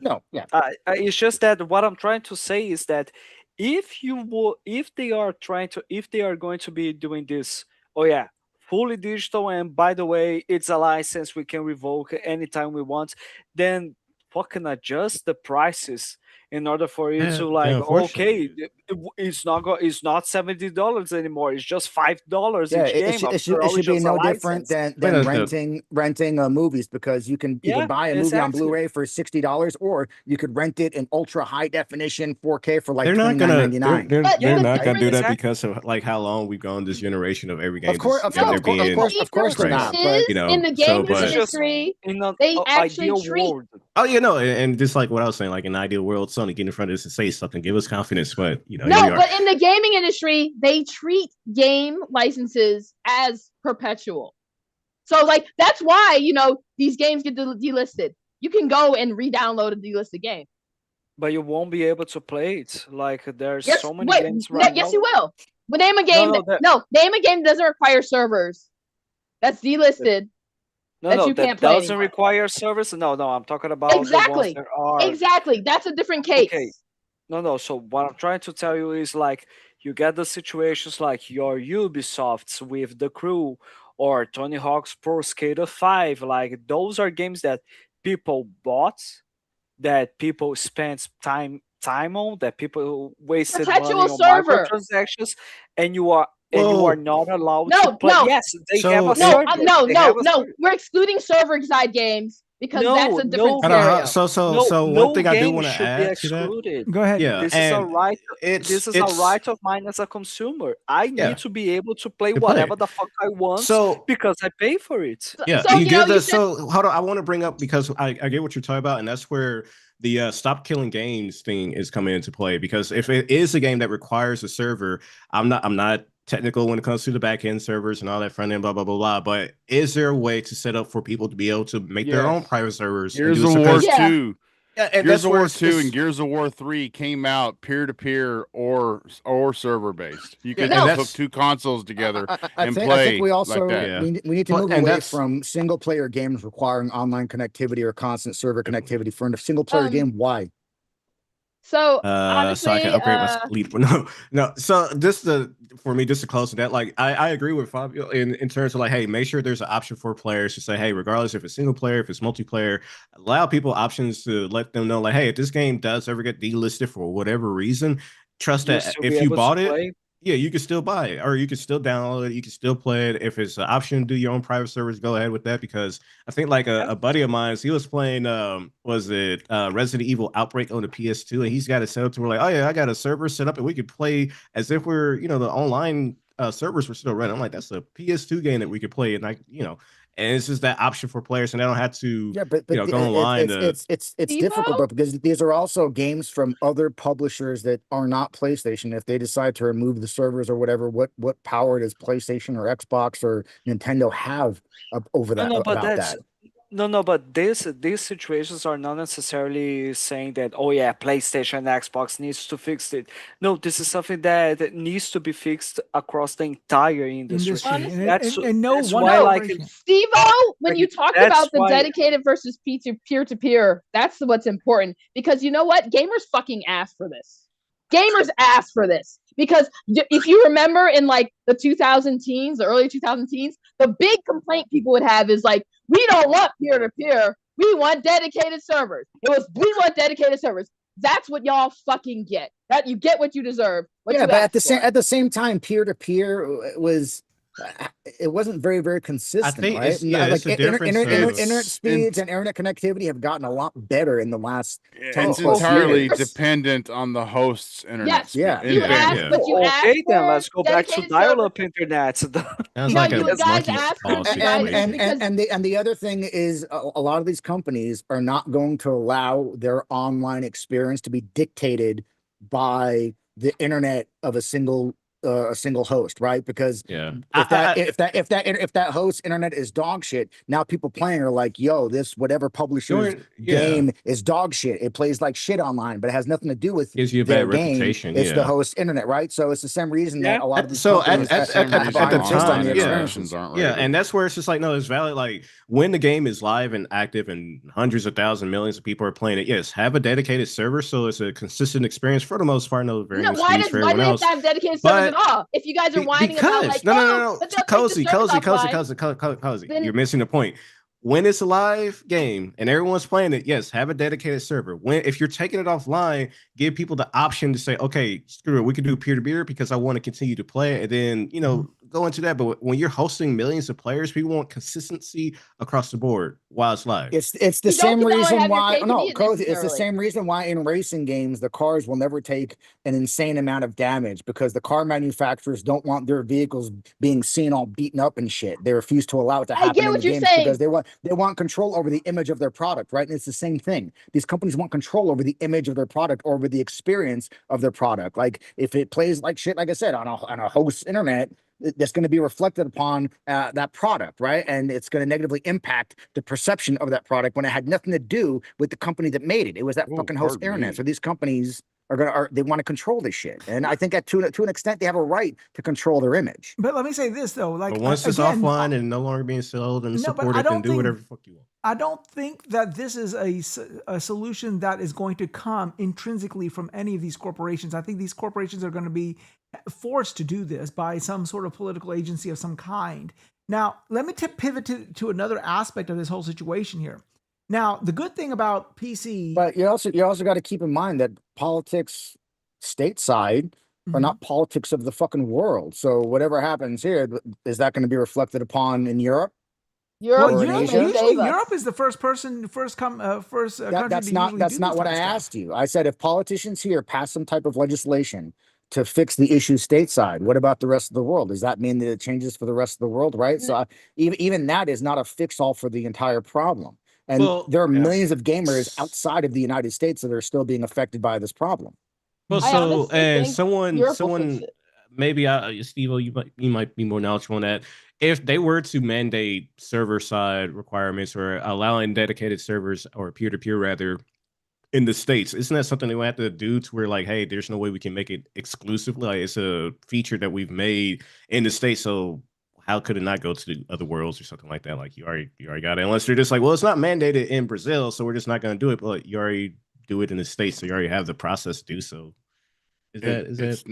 It's not that difficult to create a virtual server and run it off of your machine. It's not. But like you said, you can't host millions of players off, even if you got one gig up, 1 gig down. You can't host 1 million players, but you and 3 of your buddies that still love a game can still play a game together. You can support that, or you could even support like maybe 8 people in a team batch, in the original Counter-Strike or whatnot. But okay, let me say this. Or maybe do limitations to where they limit that type of play to people that are on your friends list, or people that are not randos where you're randomly linking to people all over the fucking world, but people on your friends list who want to play a game cooperatively or something. Maybe limit it to that where there's a little more control over it. It would be an invite only scenario by the host. It's not like somebody gets this game used at GameStop, doesn't know that it's no longer got a server online, and turns their game on and searches for a game and finds your game, because all of your peer-to-peer would be private. It always is, unless you open it to public.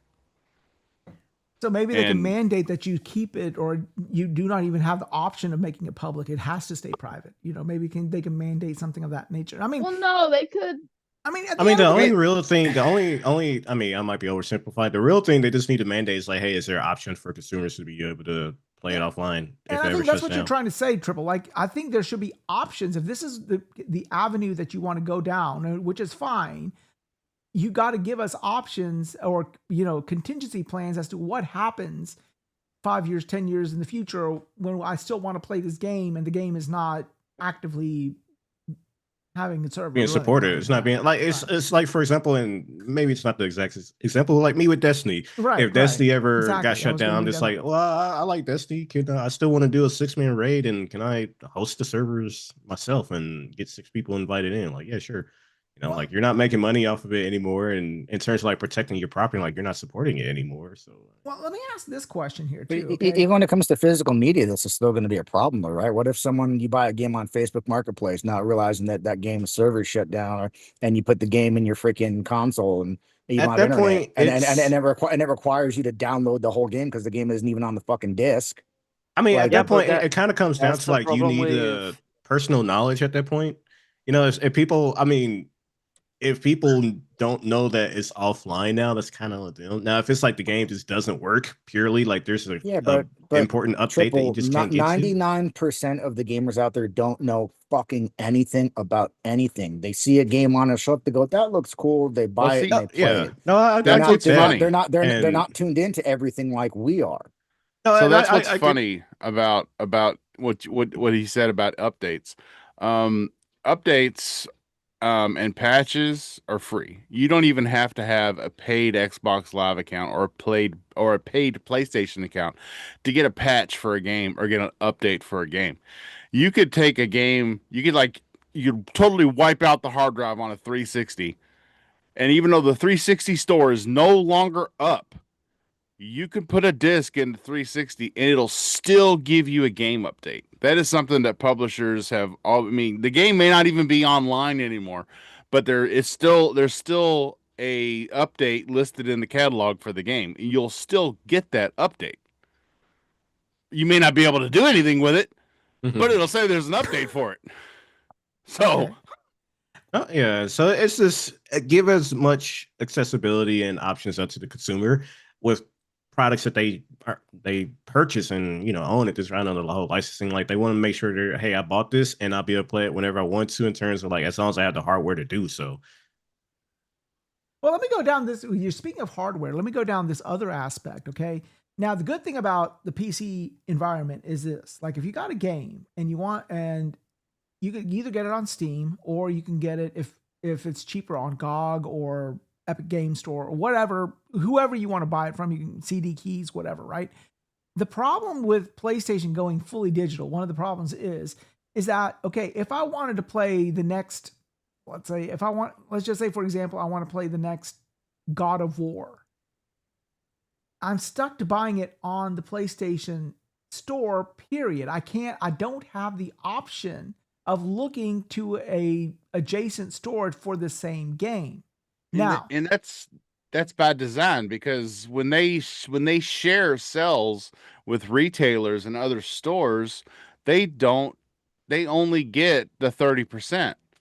If they sell everything off of their store, because there are no discs, they get 100% for their studios, and they still get a 30% cut from the other guy.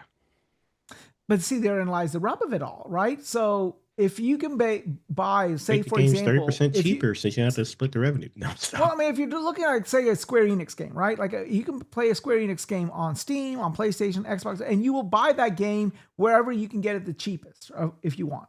Now, the problem is that for PlayStation games, what they're sort of doing is they're concentrating all of this. So what I think they're trying to do is they're looking at these consoles. These consoles that are going to be coming out that are like $1,000 a pop.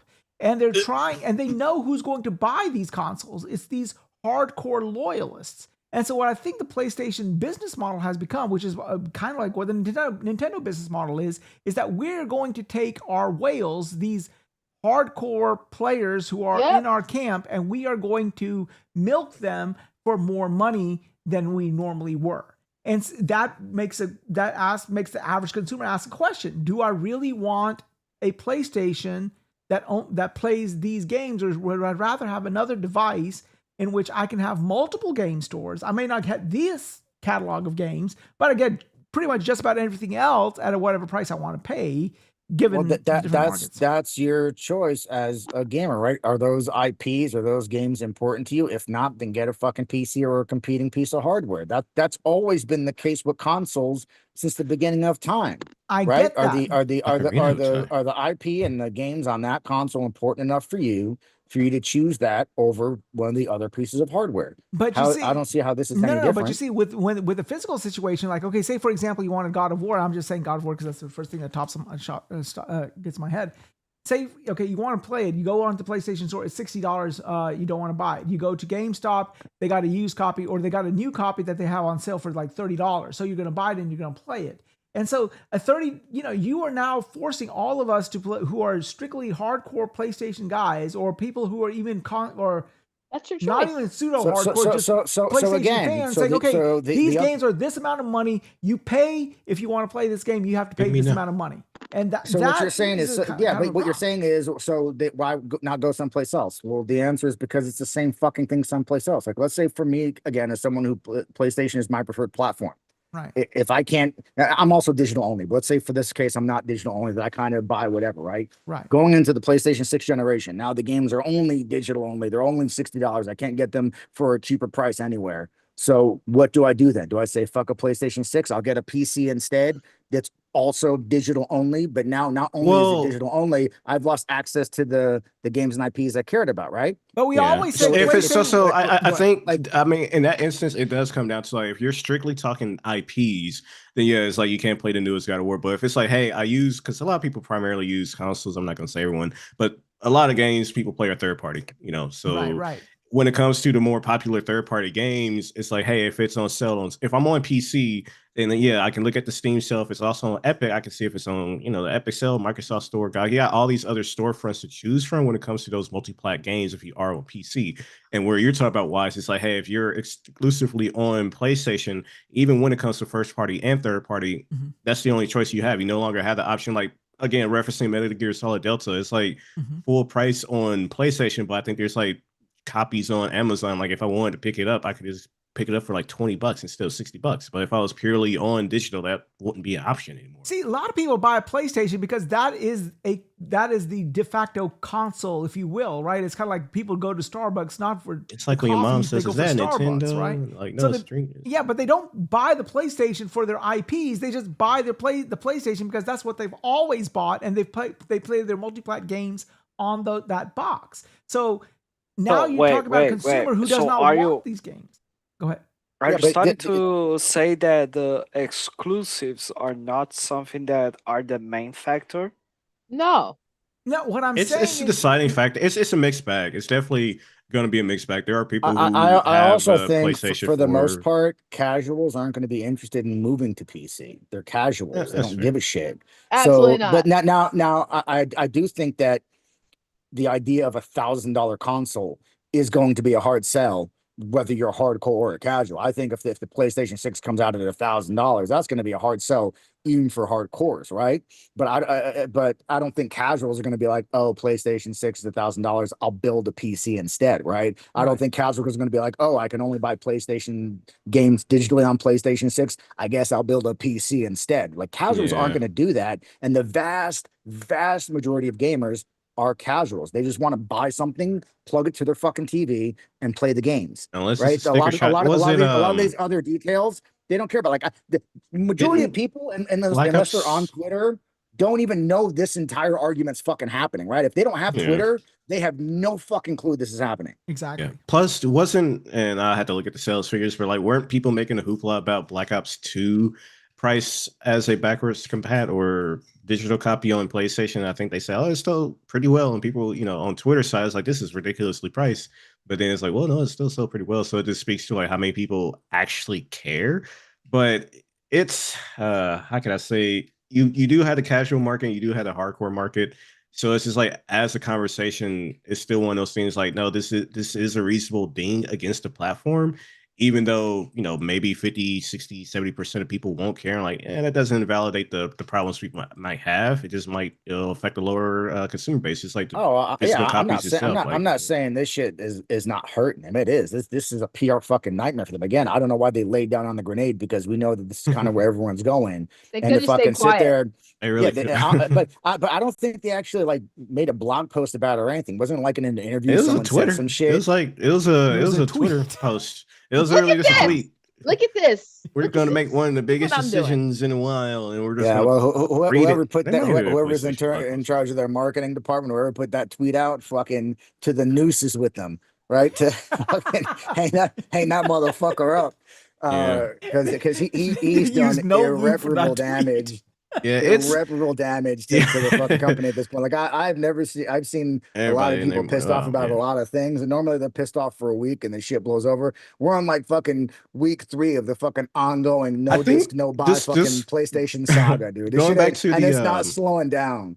Going back to the price they didn't have to say anything. They did not have to say anything. I think it doesn't help that you've got legitimate people that are pissed off that are just going to constantly bang the fucking drum, right? And then you've got the grifters that are like, oh, this topic gets clicks. Make 13,000 videos this week, right? Oh, so no, people are going to be both those things are going to keep. There's going to be a perpetual issue. And again, I don't know what fixes it for them. Just because now at this point, if Xbox is planning on doing it next generation, I know Xbox is like, you say a fucking thing. Well, the thing about Xbox though is like, it's cool that they have the Play Anywhere thing. So if you buy a copy on Xbox, you have the option on PC and everywhere else. But again, that's a limited amount of people who play on PC, Xbox, and cloud. I know I do, but going back to the price thing with PlayStation, like, it's funny because even with their own service, when it comes to their PlayStation Now, which is for, their opposite of Game Pass, like when it comes to their IP that are old, they're like, oh yeah, it's coming to PlayStation Now. We're taking it off in like 4 months. I'm like, why are you taking it off? It's been out for how long, and you want to remove it from your subscription game? Like, I am curious, and like when they go all digital, how many sales will we see on PlayStation Store moving forward? Because it's like. I'd imagine still quite a few. Like I said, I think the vast majority of people, that's where they make their purchases. Even though we've got all this noise being made, I still think that that's where the fucking most of their purchases are made. What's funny is the directive that went out on socials for anybody that commented anything close to no disc, no buy, they were banned from the chat.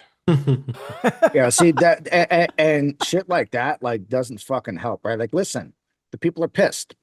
Let them be pissed, right? Shutting down the speech because you think it hurts you. You made this goddamn bed, right? You caused this problem. It's a problem of your own making. You find a solution to the problem. The solution is fucking anyone that says anything about this problem, fucking cut them at the knees, right? Fucking take them out. Take them out back, shoot them, silence them, send the fucking hit squad out, swat them, right? That doesn't solve the problem. And it's only pissing people off more because it's like, oh, now on top of doing this thing that we are clearly upset about, now if we want to voice our displeasure to this thing, it's ban these people, shut them the fuck up. Like, that doesn't look good. It doesn't help you. It looks worse. It definitely doesn't help in any sort of way, but like, there's no way, like. The only way that they are going to like, okay, let's flip the switches the moment they feel it in their pockets, because it doesn't matter. I'm not saying that the people who are saying no disc, no buy are wrong in any way. I don't think they are. But what I'm trying to say is that many of these people that are saying no disc, no buy are going to buy the thing anyways. Like, oh yeah, I'm not buying the thing if it is just digital. At the same time, though, Fabio, it has to be enough of a dent monetarily to them that it completely offsets the amount of money that they're saving by not having to print discs, ship discs, manufacture discs, and then split that 30% with all the people who are selling it. Your Best Buys, your Walmarts, your Targets, right? So how much of a dent monetarily needs to be made for PlayStation to be like, all this money we're saving by not doing all that shit, they've completely canceled it off the board. So now we got to do something. Like, I don't know if a dent that big can be made. There is no way.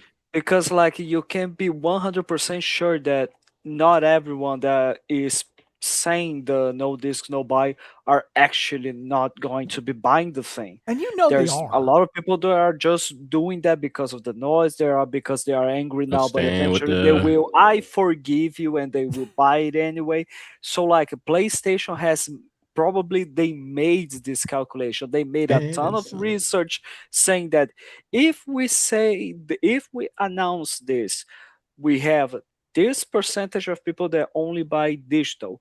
By announcing this, we are maybe going to be having a little bit of a decrease, but eventually it's going to start increasing because it's the only option.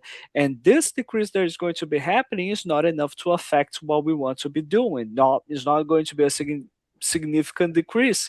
So yeah, let's do it. So like probably that was the research, and they made their entire calculations because, as I said once again, not everyone who is saying this is wrong, I'm not buying a PlayStation, is actually going to do it. A lot of people will continue to buy a PlayStation. A lot of people will continue to buy digital. If that is the only option, they will be doing it as well.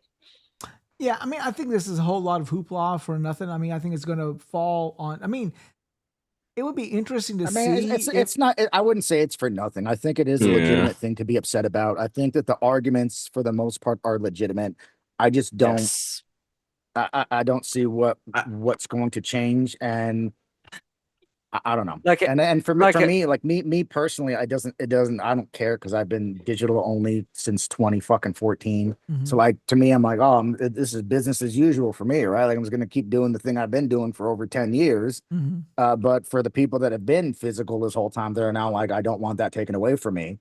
I can understand why they would be upset. So I wouldn't say it's all for nothing. I do think that the noise being made is probably a lot louder than it would be otherwise, because people like to fucking, like with anytime there's anything like this, right? All of a sudden people like to make noises because making noise is fun, or making noise gets clicks, or making noise gets views, no matter what it is, right? Yeah, and the way and just going off of that, just how some people are presenting it, because again, if most people are playing digitally, I know people say, as we were saying earlier, they fudge the numbers, what have you, but I'm just like, you guys are making it sound like, majority of people are still doing physical, or it's a good even split between physical and digital. And like, that's not necessarily the case. And again, that's not to take away from the genuine, that's not to take away the genuine complaints of people who do rely on physical. But I do feel like some people are like amplifying it and blowing up as if like it's a huge, massive market that once you go physical, you're cutting out like half the industry or something like that. It's not that, Let me ask a question here, okay? When they were offering digital, the idea was, the digital should be cheaper than the physical because we don't have to, print that was 100% the idea, and it should still be the case. I think if they announced that they were going digital only, but the games are going back to like $50, we're going 20% cheaper, so you don't have to split the margins, right? Since we're no longer having to fucking manufacture discs and ship them to distributors, or have a 30% split with the Best Buys and Walmarts of the world, our game prices are going back down to $50 or $60, right? Cool. Sounds great, but the fact that that's not the case, right? They're like, oh, by the way, we're doing all that shit, and games are still going to be $7. And fucking just watch yourself. Don't talk no shit. See, we don't make games $80 like Nintendo, right? That's where we're at. No, but let me ask you a question. With all these guys who are proponing physical here, what if the roles were flipped? What if they said, okay, well, it cost us money to make this shit, so $70 for the digital game, $90 for the base physical game. I said that last show, kind of sort of last show, where I was like, how much would it cost to how much would it cost to print? Like, hey, okay, put in an order and then we'll print you order and ship it out to your house directly, so you have to pay for shelf space. I'm like, how much would that cost realistically? Because then if it's cheaper digitally and hey, you're paying the premium price to get that physical product, like if it's reasonable, how many people are like, all right, that's a good middleman. You don't have to. I've legitimately seen people on Twitter saying we would rather PlayStation charge more money for physical games and keep them around. I'm like, are you out of your fucking mind? Okay. So what would make you happy? What would make you happy is if PlayStation said, by the way, the God of War Egypt is going to be $90 to $100 on physical. But you guys wanted it, so congratulations. People be like, yay! Well, I mean, at least it's an option. At least, realistically, that was the of face, here. like, Nobody wants that shit. yeah. If So they bad. if they did that, that would be even worse. The two retards online that said that shit would be a good idea would be like, yeah, that was my idea, and the rest of us would be like, dox these motherfuckers, get the ski masks. Oh no, I'm just going to digital these at that point. motherfuckers' houses. I'm They've going ruined digital. I'm like, thanks, buddy. You made it cheaper for digital. All right, yeah, thanks. Like, I just love the situations where the person say this is horrible and I have a solution, and their solution is worse than the situation. It's kind of like, for example, you have so many people that were, oh, Xbox is laying off so many people. You know what? Microsoft should shut down Xbox and lay off more people. You know, right? I want to talk about this Halo review, but I'm not going to talk about the Halo review. I'm going to talk about Microsoft. I'm going to stop that joke. Yeah, exactly. I'm gonna. So I don't know. I can't. Okay, who's the guy on Digital Foundry that's not Richard Ledbetter? The other guy with glasses. John Letterman. John Linneman. Yes, he did a review of Halo Campaign Evolved, and I watched it before I came home and I played it. And everything he said is spot on. The only other remake of any other game I can think of that was as good as this remake was when they redid Resident Evil 2.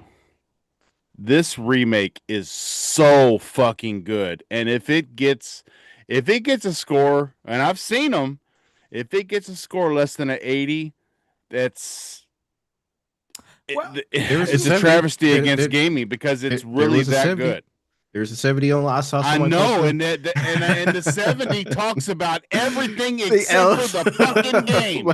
But going back to, I was mentioning Digital Foundry earlier, and I was like referencing like how they've changed a lot when it comes to the atmosphere and actually improving the experience, and still trying to stick true to the original, but bringing it up to modern day standards. And like that's why I can respect a remake, like actually evolving it and that's improving. I don't mean to cut you off, but that's that's the big difference I noticed between what was 343 and what is Halo Studios. Is Halo Studios seems to actually love Halo, and they won't do anything to sacrifice the core lore of Halo and the experience. A sprint button. No, I'm joking. Oh well, this game I was playing on heroic with the wife, and the first mission of the extra missions, it started throwing a ton of shit at us, and I used sprint like it was going out of style, brother. I'm telling you.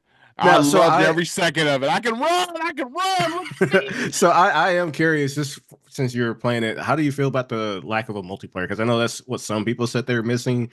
But for me, I'm just kind of like, I mean, that the name is campaign. Campaign evolved. It means something, right? Yeah. I know. I get that, but people are still complaining about it. So I know, but you've got. I don't. Other than Call of Duty, I can't think of any other franchise out there that has more of a multiplayer offering than Halo. Just go into Master Chief Collection and you'll be there for a month, dude. Playing every mode, every game. Campaign Evolved, I mean, they gave you 4-player co-op from the very get-go, and it's not bullshit either. We played co-op, me and the wife, in the very beginning with the extra missions, and you've got Sergeant Johnson, and then you've got 2 Master Chiefs, which is theoretically impossible, but they gave us 2 Master Chiefs because we were playing in co-op. And I guarantee you, if you had 4 players in that co-op, there'd be 4 Master Chiefs. And I would love it if Sergeant Johnson would say, "Am I looking in a mirror?" I think one thing. By the way, be careful if you play that mission on Legendary, because if Johnson dies, the level ends up glitching. Well, see, that's just it. On heroic, I don't think it's possible for Johnson to die. I think this on the multiplayer topic too is like, as you said, there's Master Chief Collection, and for this, and maybe they know the optics of it, maybe they just didn't want to put in more work. But I'm just like, you're splitting like player bases at that point where you say, okay, play Campaign Evolved or play Master Chief Collection. It's like, well, now you're dividing the player bases even more when it comes between the games. So it's just like, yeah, just give them a campaign experience and go back to playing Infinite. Like you said, it is called Campaign Evolved. I mean, it's not Halo Combat Evolved. It's like you want Sprint, we got Infinite. You want the traditional, we got Master Chief Collection, and it's like add a third piece into that. Like, do we need another multiplayer offering now since we have so many? The best multiplayer offering of them all, Halo 5. Well, it was amazing. Speaking of Halo, we sort of talked about this in the beginning of the show with Cerebral, but let's go ahead. We've raked PlayStation through the coals quite a bit. Now, I guess it's Xbox's turn right about now. So, yeah, from the Xbox camp in the past couple of weeks, they've apparently they have began testing ad-supported cloud game streaming. So the ads either play the beginning or the end, and you have to watch it. How is that raking? I mean, I don't know. I mean, so listen, this is if you want free, this is what you get. Yeah, it's for a free tier. This is a great thing for gamers. This doesn't give you everything that's on Game Pass. It doesn't give you any of that unless you own the game outright. Yeah. It'll let you only play the games you own of their 400 game catalog free over cloud. And for somebody who has lost a console or had to sell a console because they're on hard times and no longer has access to the digital library, but they do have a phone or a PC or a tablet, it's a win-win. It's a 2-minute ad. I mean, it's a 2-minute ad, and then you get to play for 57 minutes. Yeah, and then you get another 2-minute ad. How much is this? It's not like GeForce Now where you play an hour and they cut you off. You can't play more than an hour. They won't let you hog the server. But well, let me ask this question here. What if this is just a test bed to see if they can add another tier of Game Pass or whatever, where it is an ad-supported Game Pass, where you go in and you play, you watch an ad and you do Game Pass, and then you have to still pay for Game Pass, but you won't pay as much because you're using. It comes down to price at that point. Yeah, it comes down to price because, again, we have two instances of here where it's you're paying for games that you're watching an ad to play games that you personally own. Whereas what you're suggesting is like, hey, it's a cheaper Game Pass tier and you're paying for a cheaper service. There's ads with it, but hey, now these are games you don't own. So I can't really be upset with that either. Because now it feels like in the ultimate tier when I'm already paying the ultimate and I have to watch ads still, like, yeah, that's a problem. But hey, it's a cheaper version. You have access to games that you haven't purchased yourself. And this is a way that we can allow for more options for players. I don't see it. Also, how do you want people to judge this based on a fucking hypothetical what if of something that hasn't happened, right? Because what if they decide to make every Game Pass tier ad supported? Oh my goodness! Is this bad now? Right, like the horrors of a free ad-supported tier. Oh my goodness! We can decide whether or not ad-supported tier is good or bad, if it's free or not. But then say a what if about a hypothetical that's never happened and there's no indication will happen. Not to say it won't, but there's no indication we just don't know that's going to happen. Like it's how do you want us to actually? It's kind of like when some people were fear mongering, say, okay, well, if we get Game Pass exclusive games and the only way to play is to get the subscription, like, well, that hasn't happened yet. So we can only do so much with this information of like, it's not happening. Let's judge what they're doing right now.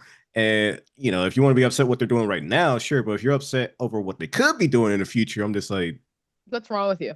Yeah, well, people sort of look at this and they try to crystal ball this and say, okay, well, this might be a really bad thing if what we are thinking. I mean, it's valid to have a little bit of concern, but again, this goes back to like be fair about it. Like if you're just bringing up the conversation to say, hey, if this was the case, how do we feel about it? Sure, but if you're like, this is definitely going to happen, the world's burning, everything's going to shit, I'm just like, tone it down a bit. Like make sure you're making the energy like equal to what they're actually doing.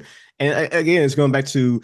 It's a free tier. Like, think about it. You can go purchase a game for $70 now. And if it's on the cloud, you don't need the hardware or anything like that. You just drop the $70. Now you have access to the game for 1 to 2 hours. All you gotta do is watch a 2-minute ad. And here's the thing. I mean, you gotta pay for the internet too. Nothing in life is free. Like just because it's a free tier, like it costs them money to have these games on servers somewhere. There's a cost to them to have the games in this free tier. So if the way they offset that cost is to have an ad at the beginning of the game, it's the free fucking tier. People want to complain about it. It's like, oh, you don't like the ads? Then fucking pay for it, bitch. Right now, if it's a paid tier and there's ads in a paid tier, that's when I begin to have a problem with it. I personally don't think that ads should be in a paid tier. And I mean, again, not to say that won't ever Yes. happen. As long as I'm getting tailored content. If it's a free tier, Yeah. then I don't want to hear any bitching. It's free. You said you don't want to pay. The way it's free is that you watch a fucking 2-minute ad or 30-second ad, whatever the fuck it is. If you don't like it, then you can pay for the tier without the ads. It is a fair payoff, especially because they are saying that none of these ads are going to happen in the middle of your play You're in an time. Elden Ring boss fight, that thing go like, the boss is one hit away. Yeah, like, oh, won't you like the boss? That's one thing I was worried about. Looking at the clock and trying to find a save point or a checkpoint really fast before you have to watch an ad. No, you're about to swing and hit imagine. It just stops. Imagine if like you are playing Elden Ring, you are about to finish off this like difficult the final boss. It's the final boss at the end, and you're like, oh shit, we're one hit away. Out of nowhere, there's an ads happening off for Elden Ring. Of Elden Ring. The only thing I can equate to that is being like seconds away from finally beating like a Sega Genesis or Super Nintendo game, and someone runs past the TV and kicks out the fucking power cable. No, imagine like in a CS:GO match, out of nowhere. Brother, if you're playing CS:GO on the streaming platform, I'm just more power to you, man. I wouldn't want to deal with the latency and everything like that. Just 360 honestly, no if scoping you on your have fucking once you plug your iPhone. near a server, it's not that bad. Shit. All right, so Bethesda came out this past week and pretty much announced everything. This was amazing. Gun to your head, Todd Howard. You better announce the shit right now. No, like they had a summer showcase. They were mum. They didn't say shit, and then on just some random Tuesday, Todd Howard comes in and says, "Yeah, all the games that you ever wanted, we were releasing." Responding on Reddit. Yeah, but we also don't have any dates for anything, though, right? Like we don't. Do we have any dates for anything? Actually, here's the thing. Remasters. Are they going to take much work? What Bethesda did, they are just saying, we hate the Game Set Live podcast. Why? Because we usually do the podcast on Wednesdays.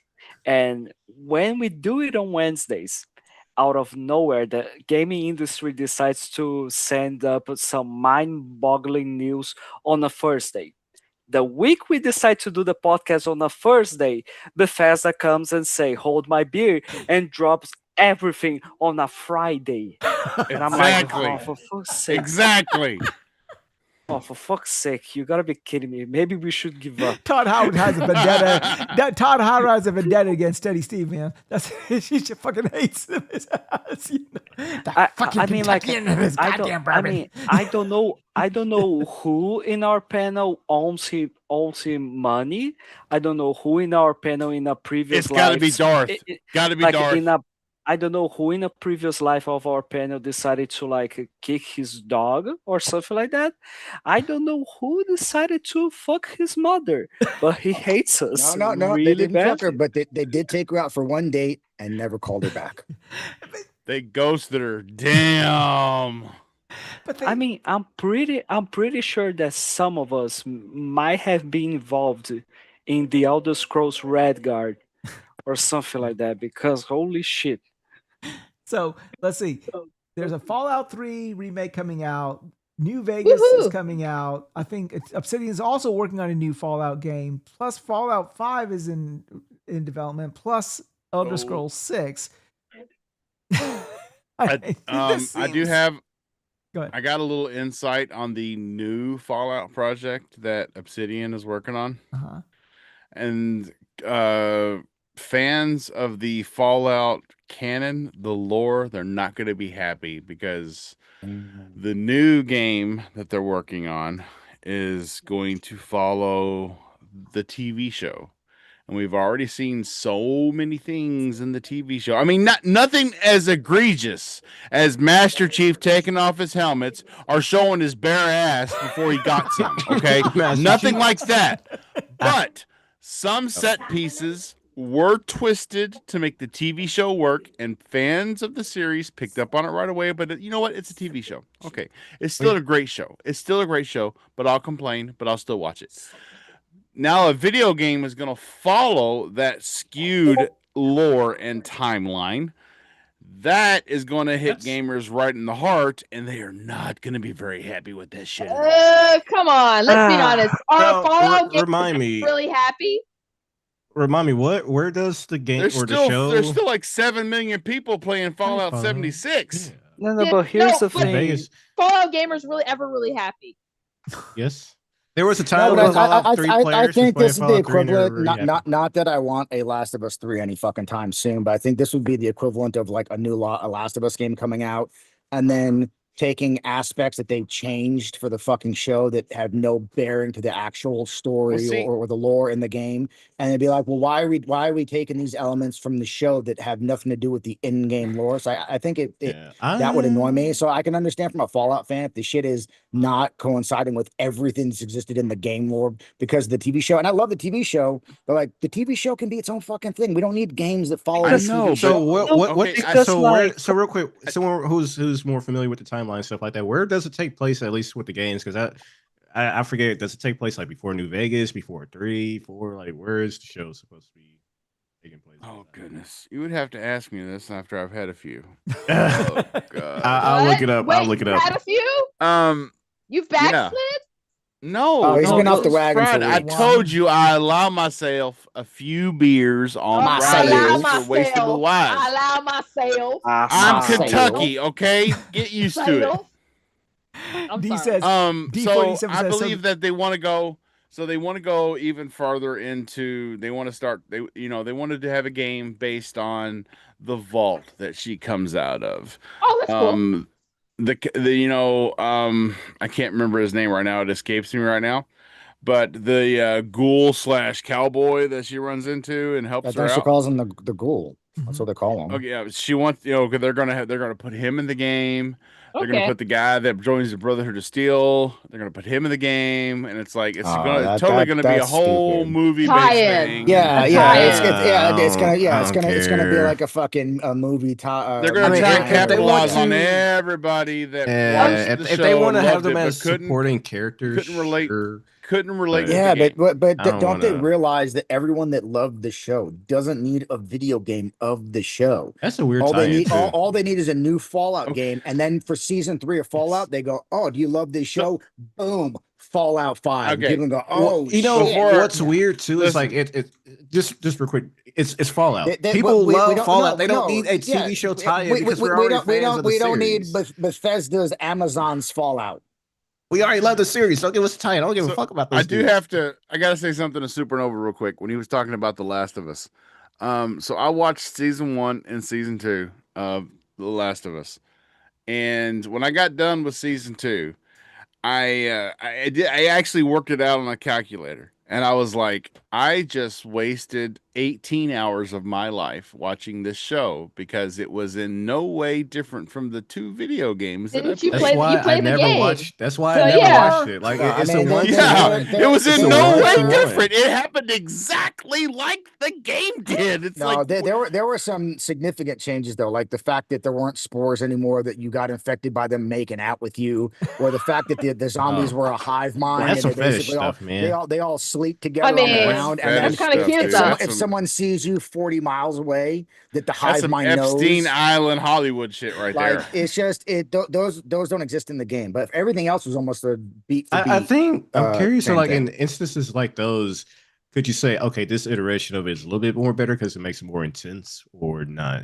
Especially with the second game. The spores it doesn't make it more intense, because the whole point of the fucking spores is like you can fucking just walk into a building not knowing the spores and get fucking infected. I was talking like at least like the hive mind stuff or something like that. The spores thing, like but the hive mind thing, they show in like the first episode, and it never fucking comes back. They're basically like, here's this thing that completely deviates from the entire fucking game for reasons, and then my creator's side wanted to be it's never going to come back up again at all in the fucking show. I mean, it could have been the second in the second season, because I was like, I'm not watching the second season. Fuck that shit. I was out after the first season. I'm like, there's no reason to watch this shit. The game did everything better. I was like, I'm not going to watch the second season. Yeah, but just answer my own question. It says it takes place 15 years after New Vegas and 9 years after Fallout 4.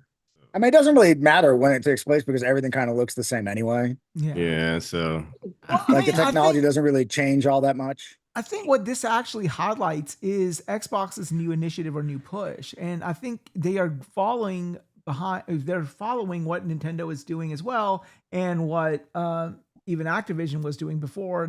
They're following more closely to what PlayStation is doing, and because don't PlayStation, forget, PlayStation said they are a third party. The CEO said they are a platform without content. So Xbox is going to focus very heavily on their first party stuff, their AAA stuff, like PlayStation is, and expect the gaming business to pick up the other half. Well, and they're trying to take these tentpole franchises that they are known for, your Gears, your Halos, your Fables, your Forzas, your Fallout, your Wolfenstein, and they're going to make it bigger, and then they're going to go into other forms of media, like they're going to make TV shows or movies and stuff like that, like PlayStation is doing. Dude, the same thing with Nintendo. I still want a Quake. Give me a Quake movie. Oh my God. Yeah, I mean, or a Doom. While we're on the topic of the shows, did you hear that Ryan Hurst tore his bicep and he's no longer going to be Kratos? Yeah, they got to reshoot it. Yeah, they got to reshoot him. They got to recast and reshoot. Yeah. So, I mean, which honestly, after seeing that like on-set photo of him, I thought he was going to be a good fit when I seen pictures of him when he was like ripped and shit. And I was like, oh, he's a tall dude. He can get ripped. And then I saw the picture of him as Kratos in that on-set photo, and I was like, nah, man, he just looks like some dude cosplaying. This ain't it, Chief. Shit. So no, it did, bro. Listen, I was like, yeah, he's a great pick, man. I love him in Sons of Anarchy. He was great in The Walking Dead. And I saw that on-set photo, and I was like, oh no. All I can say. I paid someone to go fuck him up and get him out of the picture. I mean, my contribution here right now with the discussion is going to be this. With Halo campaign involved, we know that for the cast of Sergeant Johnson, they got to call Steve Harvey. Okay, I just want to put out that. He looks exactly like Steve Harvey. It's amazing. But going back to the main point, though, like I think that Xbox, what they're doing is great. Like focus on all these IPs and games that we love, beloved IPs and games that we've all loved for fucking decades now. Focus on that shit. Make more of that shit. That's all we want. Like you don't need to branch out and make new things. Not that making new things is bad, but I'll tell you, if it's like a new thing, like if they announced Avowed without me knowing anything about Avowed, and then at the same day announced Fallout 5, I'll tell you, without fucking seeing a screenshot, I'm like, Fallout 5 is a game I'm interested in. I don't give a fuck about Avowed. Yeah. Right? So, like, do that. That's what we want. We want new and better Fallout games, new and better Elder Scrolls games. Just increase the rate at which we get them. I understand they're massive fucking undertakings because they're huge games. Right. But if they can start spitting them out a little faster and then focus on some of these other IP that we really love, I think they'll be fine, because these are IPs that they're beloved. Everyone cares about and loves these IP and want more of them. People are on Twitter, well, we're gonna get Fallout Burnout, we're gonna get Elder Scrolls. Motherfucker, people buy fucking Call of Duty every fucking year. What are you talking about? I'm not expecting the campaigns of those games are dog shit, right? Like the multiplayer, cool. But if you ask me, between a Call of Duty or a Fallout, in terms of like the experience from a single player gamer, Fallout shits on fucking Call of Duty. It ain't even goddamn close. I think it'll really just come down to the release cadence, because how long has it been since Skyrim? 2011. Yeah. So 16 years since 16 or 17. But you had Skyrim, then you had Fallout 4, then you had Starfield. I was just referencing there were games between there. And then the Elder Scrolls Online and Fallout 76. Burnout. A lot of people say we're gonna get Burnout. Like, I'd rather a new Elder Scrolls every 5 years, like a mainline Elder Scrolls every 5 or 6 years versus every 15. I'm not gonna get burnt out over 5 or 6 year wait. No, I'm not asking for Fallout every fucking 2 years, right? Yeah. I don't need you to get 7 studios that spit out a new Fallout or Elder Scrolls every year like they do with Call of Duty, and they just have fucking this rotating shit. I don't know. Yeah. Like, if we get one every 5 years, where I know they put 5 years of development into a brand new bespoke fucking product that's uniquely this one thing, great. I'm more than happy with that. Yeah, yeah. Well, so I mean, you know, do that. Unless it's like Fallout, then we got the mobile game. Well, I mean, they already got the mobile game, but the RTS, the real time shit. Look, I don't get burned out of shit I Different. like as long as the ones shit. that as long as they keep making them and they keep making innovations, they keep doing tweaks to the formula to make it a unique experience over the one that came before it, right? Because if it's like just the same exact game and nothing's changed, Call of it's just Duty. different locations, right? That can get a little tiresome. But as long as they're I'll be making right back, guys. changes to the formula. And we're getting the location changes and things like that. Great. Give me more of the thing that I love with slight tweaks, slight innovation, slight what do you call it? I can't think of the goddamn word. Evolutions. Evolution. And I agree. Yeah, I agree. This is that's weird hearing people say Fallout burnout. Like y'all been wanting the new Fallout 5 for like the longest. Now you're concerned about burnout. Like damn, they give you what you want, and you're already jumping it. But this is what I'm talking about. I mean, we've been saying this as gamers, like with their pedigree, with what games, what IPs they have in their stable right now. There is really no excuse for Xbox to be in the situation that they're in, apart from their own fucking misgivings or mistakes that they've done. They've got, especially with the amount of studios they have, they can easily be focusing on these tentpole beloved IPs and titles and do some more experimental things with new IP. They have enough studios, right? This is something that's going to be much, much harder for PlayStation to do. PlayStation can really only focus on their core IP because they don't have any fucking studios to make anything else. Right. They've only got a handful of studios, 5, maybe 6, and of those, only like 3 or 4 are the ones that make their main fucking games, right? You got your Naughty Dog, your Santa Monica, your Insomniac, and Sucker Punch. Outside that, that's it. That's it. They only really got 4. Yeah. And it goes. If those 4 are focusing on other things and not just the core IP, right? Like they don't have the expansive catalog, or not catalog, but like basically bench of studios that Xbox now has after this acquisition to be able to focus on these things and do the other things as well. So fucking leverage those studios. Keep the ones that make these core games, make the fucking core games, right? Like, I mean, who makes fucking it doesn't make any more? Who fucking makes sense. make more? The house of Call of Duty, Spyro, Fallout, Elder Scrolls, Fable, Forza, Gears, Halo is dead fucking last. Why? Doom, but the funny Quake, Wolfenstein. Exactly. Keep going. You know.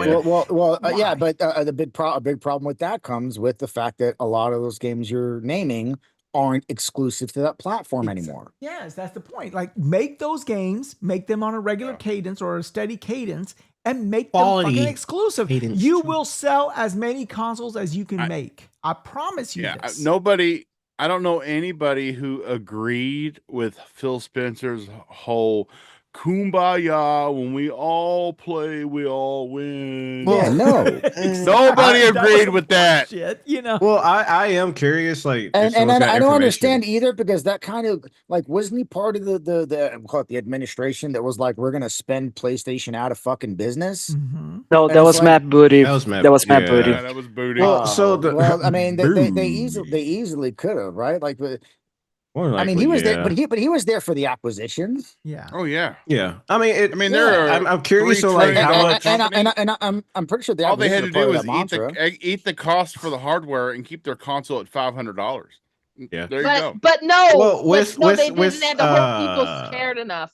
Yeah, with the Phil Spencer thing, I still am curious on how many people. If I'm Phil Spencer and I'm Xbox, I say fuck PlayStation.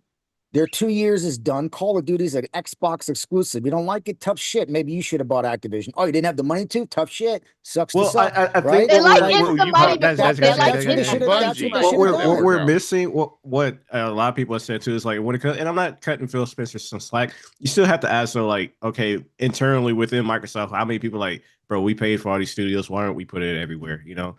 And so, because I know that's what some people were saying when it comes to like Satya Nadella saying shit, why were we even still in the console business when it comes to maintaining multiplats and even putting some games on PlayStation?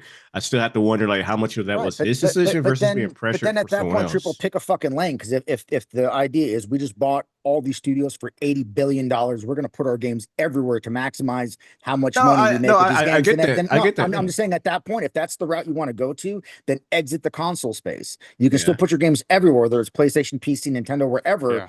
But then it's to almost have like the console, and then like some are exclusive, and then some aren't. Like it was like they wanted to listen. and be it sounds like it's a ambitious. case of too many chefs in the kitchen. You know, Yeah, because it's just like one person wants to do think this, it somebody is- else wants to do something else. I think in many ways it's the situation where they could try to what seems to be the situation right now, which is they're trying to balance it somehow, which is there's going to be games that are going to be fully multiplat, but the main titles are probably going to be now exclusive. So Well, Gears yeah. E-Day is exclusive, Clockwork Revolution is going to be exclusive. I imagine that the next Halo or the next Halo mainline campaign Halo. remake or I something like did- that is going to be exclusive as well. But I I don't did think hear that through the games like grapevine that wouldn't have happened if Asha had taken over before they had already publicly put the PlayStation logo on the trailer. Yeah. And And also, it's I do Halo, think though. that put a sock other- in fucking Matt Booty, please. I'm like, what the fuck is he talking about? The people that the But players no, are so focused on it's single Halo, player. guys. Let it go. If no, fuck that. Oh, I saw butt crack and I liked it.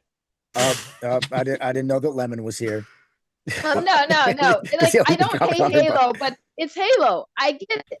I hate it when What's you the were like, issue with Halo? but love it. What are you the trying point, to say Cozy, is that whether you love it or hate it, or whether it's It's a temple still seen as this amazing IP or not is irrelevant. It's the fact that Master Chief is Xbox's Mickey Mouse, and you put your It Mickey is Mouse Mario, on it your is, competition's hardware. Like I agree that it's I don't exclusive care because how nobody many. cares about it, but Xbox irrelevant. players. I don't care how many copies it sells on That's PlayStation. not true, Cozy. Keeping It's that absolute- game on Xbox, I would have been like whatever. they say, like, if they- by not selling that game or putting it on PlayStation, whatever cost we lose or That money really we lose by should not have been doing like the that, last thing. that I'm willing to eat that cost if I'm the CEO. I'm saying fuck that. We might lose some money not putting it on PlayStation. I'm but gonna that's be our the- I'll be goddamn the- Mickey Mouse. I'll be the first to say that I kind of brainwashed myself into being okay with putting their games everywhere because I understood that they needed to see revenue coming back for all these investments they had made into studios. And I guess the way I made it make sense to myself, and I'm sure a lot of other Xbox gamers made it make sense to themselves, is PC gamer now. I play on everything, Cozy. I literally do, and I do lean more towards PC, but I still play on everything. You lean more towards PC, then you shouldn't even be like, oh, Xbox. But I still have one. So see, and my wife doesn't have a PC in the living room. She has an Xbox. So when I want to play with her, which is an awful lot, we play on our Xboxes. But what I was going to say is the way I reasoned it out and I made it make sense to myself was I don't care if everybody else has to pay for this game because I get it on Game Pass. I don't have to pay anything extra than my monthly fee. I get it on day one. But at the same time, I was blinded by that thought because at the same time I was getting that benefit, the brand was being hurt because gamers were leaving saying that there's no reason to buy an Xbox because I can play this everywhere. Yeah, see, and my counter argument to that, and the way I feel about exclusivity with these manufacturers is, from a point of view of an Xbox gamer, it's like, well, I bought an Xbox. I bought their box because of the games that they make. So I should have the privilege of having access to those fucking games. Why should these guys over here, who didn't support this company by buying their box, have the privilege of playing those games? Like, they want to play those games, buy a fucking Xbox. The problem is your average gamer has a console. If I, as an Xbox gamer, want to play Spider-Man or God of War, I have to buy their fucking box. Exactly. That's the way it is. Get a PC. I get what you're saying, but the problem is the average gamer has a console, and guess what? That console is an Xbox. That console is never going to be an Xbox. They're not going to see like, oh, Halo, I need to play this. They don't care about it enough. They absolutely do not care about it. It doesn't matter. A lot of people, especially when it comes with IP and IP that have been basically the core of that fucking company's identity since its fucking inception. It is the idea that sacrilege game Halo is being is now played going to be so- given to other people who may or may not have supported this company at all over the last 20 years for what? Just for some additional revenue. It's like, no, if they want to play Combat Evolved or any other fucking Halo game that comes out, they can buy a fucking Xbox, right? Because Just not like to if the throw- Xbox guys want to play any PlayStation games, they can buy a fucking PlayStation. If not, And you don't listen, fucking play those games. Not to throw mud at the other side, but I've seen the reviews, and it seems like the PlayStation-based review outlets aren't very thankful. They're bashing this game. They are not giving it very good scores. And it's Why would they? If they cared about this ancient ass game that people played when they were teens and loved, then they would have played it when they were teens and also loved obviously have not seen it. This is a I am 2026 game curious. through and through. This is like giving Red Sox tickets to a Yankees fan and expecting them to say thank you. Right. Well, so I am Exactly. curious on like, and I really outside of the Digital Foundry review, the part one of it, I haven't really looked to like in details what the complaints are. But Okay. I do understand to an extent where like even though it's on PlayStation, like as long as you're judging the product as a product, you're not like, well, it's an Xbox IP, so I'm gonna judge it lowly. I'm like, bro, judge the game as a game. If you're not head over heels for it because like, hey, there are some issues, or I'm just not blown away, like, okay, I respect that, but make sure it's because of this is what it is and not what was originally an Xbox IP. I'm just gonna shit on it. Like, It's an old ass game that's not going to attract a new crowd, and that's just the reality. Oh my fucking lord, There's nothing Cozy. about this game that's old. It's an old ass game. The people who played Oh it, my the people fucking playing lord, it, are Cozy. people who could played it way Cozy, back you when don't and know loved what it way you're back talking then. about. Stop. You stop. On Halo Metacritic Studios has for- completely re-engineered every level. They've I added get that 3 you played it that way prequel back when, didn't missions. you? No, You played it Steve, way back on when. Metacritic That's like on the all the PS5 bullshit that specifically, it's getting an 81. On PS5 specifically, the Metacritic is an 81 for Campaign Evolved. So I don't think that's too bad.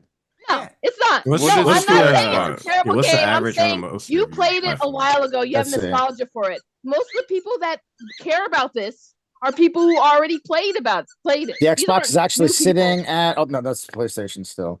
Let's see. I'm gonna get the Xbox is sitting at an 84. So it's only 3 points higher than the PS5. yeah, and with PC's at least at going by 76, right? PC's at Because Because they have 77. better games to play. but when it comes to Here- the okay, platform here's that the has the thing. most, it's on PlayStation with 44 reviews and 81. So that's still not bad. No, you know, but just it's by that still high it. This is the game that defined Xbox.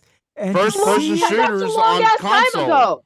but That was a long ass time Okay, ago. well, That's man, the Cozy, thing. it Hold doesn't- on, it hold on, doesn't- hold no, on. Cozy, Guys, it doesn't matter Jesus. how old the game is. It's irrelevant how Cozy, old the game Cozy. is. It is core to the identity of this fucking company and this the brand. company wouldn't Mickey- exist if it Mickey wasn't Mouse, for this game. Mickey Mouse is a Yeah. bajillion fucking years It's a old. garbage brand. What? Let's In Cozy- your- It's a garbage in- brand. in Either your- she goes or Fabio. I go. Fabio, Cozy, you're about to say all something, your sir. here's the thing. Cozy, you're just pretty much just telling me that you just don't like Halo. That's it. That you're You just don't like no- first-person shooters. You That's ju- what you're are telling I just me. don't telling care about you didn't Xbox. give me That's any what I'm proper telling you. argument that supports what you are saying. Besides, Well, that's I good, don't because like I this didn't play it way game- back when, so I have no nostalgia for it. I don't So care. listen, Yes, Halo, okay. Halo, You don't Halo. care, That but a lot of agreement people for Yeah, do. Halo so was made by if- Microsoft, not Xbox. If you don't care at all about the company or their brand, then why give any type of opinion on the topic if you Right. just give zero fucks about it? Because you guys Because are here's acting the like this should have been something more than it is. It's just like Okay, a well, game, what type of games are you playing right now, Cozy? not Halo. Okay, well, no, I And want to that's know. Tell me okay. what. No, Tell me what she's playing type of games Forza. you're She's playing, playing so I can Forza sit back 6. here and attack them like a ludicrous fuck. She's Tell me. playing No, Forza I'm 6, playing but doesn't give a Forza fuck 6. about Xbox. No, because here's the I thing. would Here's the not thing. play For example, Forza 6 if it wasn't on PC. I didn't play Elder Scrolls Oblivion at the time it got released. I never played the game before. I don't have nostalgia for it. But I was excited for the remaster because it was the first time of me playing it. I never experienced a game. You don't have to care about an old ass game just because of the nostalgia you have with it. And like Oblivion is 20 years old. I just want to put out that. Okay, so like the arguments of 2005. Halo is so old that you are probably just going to enjoy this remake because you have nostalgia. That's total bullshit. That's totally Total you can. bullshit.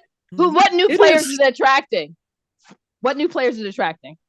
I'm sorry, I I mean, don't we have don't it. have the I don't have numbers, any. but shit. Yeah, Yes, I don't have the exactly. Give me the numbers, and then we can talk. We're not going to get the numbers Oh, I'm until sorry. a it week got after. gold a Bethesda, week before it released. Oh yeah, I forgot. I forgot every single one of it. One of us here has a data center that has the numbers, so we can give to No, her. but you're Of shifting course, the we are all goalposts. First it was like, prepared. oh, it's old, nobody cares. Now it's like, oh, how many new people are bringing in? You have just you keep changing the reason for why it doesn't matter. When at the end of the day, it absolutely does. It is It whether only matters if it makes money. No, it doesn't. No, that IP is synonymous with this brand. Whether it is still I A don't know. great dying or brand. bad, that It's starts synonymous with a to dying brand. that almost starts to get into like the bean counters argument. It doesn't matter as long as it starts to make money, and then you kind of start to minimize the entirety of what what a franchise can mean to a community of people and gamers and anything like that. We just like, did it make money? No, okay, it doesn't matter. Like, no, there's some importance beyond just That's the money, that's the especially. point. Just like Make Mario. money. Nobody gives a fuck about Mario. Who cares about Mario? No, time out. Mario makes money. When Oh, you for name fuck's ask sake. someone anyone anywhere, we took a poll and say name the first Xbox game that comes to mind. What are the chances that that game's going to be Halo? It Almost is 99%. Maybe one person might say Exactly. Gears. And that is the fucking point, that when you hear this game, the first Maybe thought Gears. that comes to your head, Maybe Gears. maybe, and Blinks the even that, cat. I would say no, it's going to be Halo. But even so, both, right? Both shouldn't be on the competitor's hardware, because both, when you say these games, the first thing that pops in your head, the first thing you think of is Xbox. You don't hear this game and think, oh, multi-plat game that I can play anywhere. That's not the thought that comes to mind. Regardless of whether it makes a lot of money, makes no money, is 7,000 years old, is 2 years old, people love it or hate it, doesn't matter. These games, when you hear their name, the first thing you think about is Xbox. And for that to be something that changes because they put the games on their competition's hardware, who at the same time are not willing to do the same thing with them, because PlayStation ain't sharing shit. You don't need to. Exactly. Yeah. Exactly. Prime example, Demon Souls got remade, never saw another platform other than PlayStation. Even though the Souls games are everywhere. Yeah. And It's it like, we're gonna keep it on and the it box. never will because the studio died. But okay. Rest in peace. We're not gonna bring that one up. Blue That was Point. yeah. No, but Yeah, whoever made that decision, that is throw them out a goddamn window. no, but in the end of the holy day, crap. I don't care what Cozy What an says and what idea. her personal belief is. This game, if it wasn't for this game, the brand would not exist at all. If it wasn't for this game, first-person shooters on console wouldn't have grown to where they are now. It proved it could be done. Yes. And it was done well. It was done extremely But well. Halo was, without a fucking shadow of a doubt, the killer IP for the first Xbox. It was the reason you bought an Xbox, was Halo. Nobody fucking bought the Xbox for that fucking, what was it, that boat combat game. Whatever the fuck that boat combat game was, right? You bought an Xbox for not Hydro Thunder. It was a boat. It looked like Hydro Thunder, but it was boat combat, like Twisted Metal with boats. Yeah, it's essentially what it was. I forgot what it was. I bought an Xbox for Blinks the cat. Was it Bloodwake? Was it Bloodwake? So I do have I to bought it say, for brute force. So popular. Personal experience. Sorry, Civil Gone. When I went to LAN parties, yeah, which I went to a lot of Bloodwake. them. No, when I went to LAN parties, and I went to a lot of them. You had Xboxes hooked up. We at one LAN party, we had 4 Xboxes hooked up to a network hub. We had a big screen in 4 different rooms, with each screen having 4-player split screen on it. There were only 2 games that were played that night. That was Halo Combat Evolved and Red Faction 2. Red Faction. Super, is it Bloodwake? The cover art looks like Hydro Thunder, but with a gun on the boat. That's what I said. It's Bloodwake, yeah. Okay, it's to me. Red Faction 2, really the railgun hitting people in the heart through the walls. That shit was epic. Yep, it was amazing. Everyone knows Paul that Brute says, Force was the I best wouldn't say Xbox Xbox game. wouldn't exist at all. It may have been slower to grow, but it would exist. I mean, no, listen, it was the game again. It was everyone that bought an Xbox, they bought it for one game, and it was fucking Halo. Right. Now, again, I'm being hyperbolic. Of course, there were some people who may have bought it because of other games, or Microsoft is making a console. It's their biggest. It's their biggest. The Old Republic or Morrowind, right? But for the most part, everyone was like, "Yo, Halo." I need to get me a fucking Xbox. It's their biggest Xbox IP before they it's just like Activision with the first PlayStation. Like for the most part, it was Crash Bandicoot. Got to get me a PlayStation. That's the game that put a fuck ton of PlayStations at people's houses. Was Crash Bandicoot. I bought my PlayStation for Final Fantasy VII. Bingo. That's what I bought my PlayStation for. That came out after Crash Bandicoot. Yeah. But see, but like the PlayStation 1 era was quite magical because they were like at the peak of their creativity, as well as the partnerships for the diversity of IPs that they had. Because not only they had Crash, they had Spyro, they had Jump and Flash, they had Parappa the Rapper, they had, for fuck's sake, they had. I think they even had like a Gex the Gecko. They did that. Gex the Gecko. I love those games, dude. Yeah, because they're all about movie puns and shit, and a lot of movie-based levels. Like, they had so much Battle Arena Toshida like Blasto. Well, it was voiced by what's his name from SNL. I forgot his name. Captain Blasto. But remember, the Final Fantasy Tactics first came out on PlayStation. Final Fantasy VII was the reason that me and Steve actually went to PlayStation, because I was a huge diehard Final Fantasy guy. I thought it was going to be coming out for the N64. When they jumped ship to PlayStation, I said, shit, I needed a PlayStation, So even fucking Twisted Metal, like we had oh god, combat games like that. Jet Moto, like these games, I was like, yo, these fucking things are. Dude, I even really loved games like that before. I played the shit out of Croc. Oh, I loved Croc too, man. Yeah, boys, Tekken 3, the Need best for Tekken Speed ever. on PS1. Yes, Ridge Racer. So there you go. Remember that one? Yo, Fabios, you got to shoot me your mailing address because I'm getting a new 4K camera with a ring light. I'm sending you the 4K camera that I'm using right now. Yeah, your camera is shit. No, I'm joking. So you won't look like Osama bin Laden making videos from the cave anymore. So you won't look like Osama bin Laden making videos from the cave. Exactly. But yeah, I mean, so it is sacrilege to see Master Chief on a PlayStation, but it is what it is. Yeah, it's And look, I mean, they could have put any fucking game on there, but you don't put Halo, you don't put Gears, you don't put Forza. I understand that with Horizon. I know with Horizon, like it's such a popular game that they kind of already done that, but like I see that as the Halo Holy Trinity. It always has been since those three. I mean, they've already did that. And I'm sorry, Xbox Holy Trinity. Halo, Gears, Forza. I mean, and to put those somewhere else.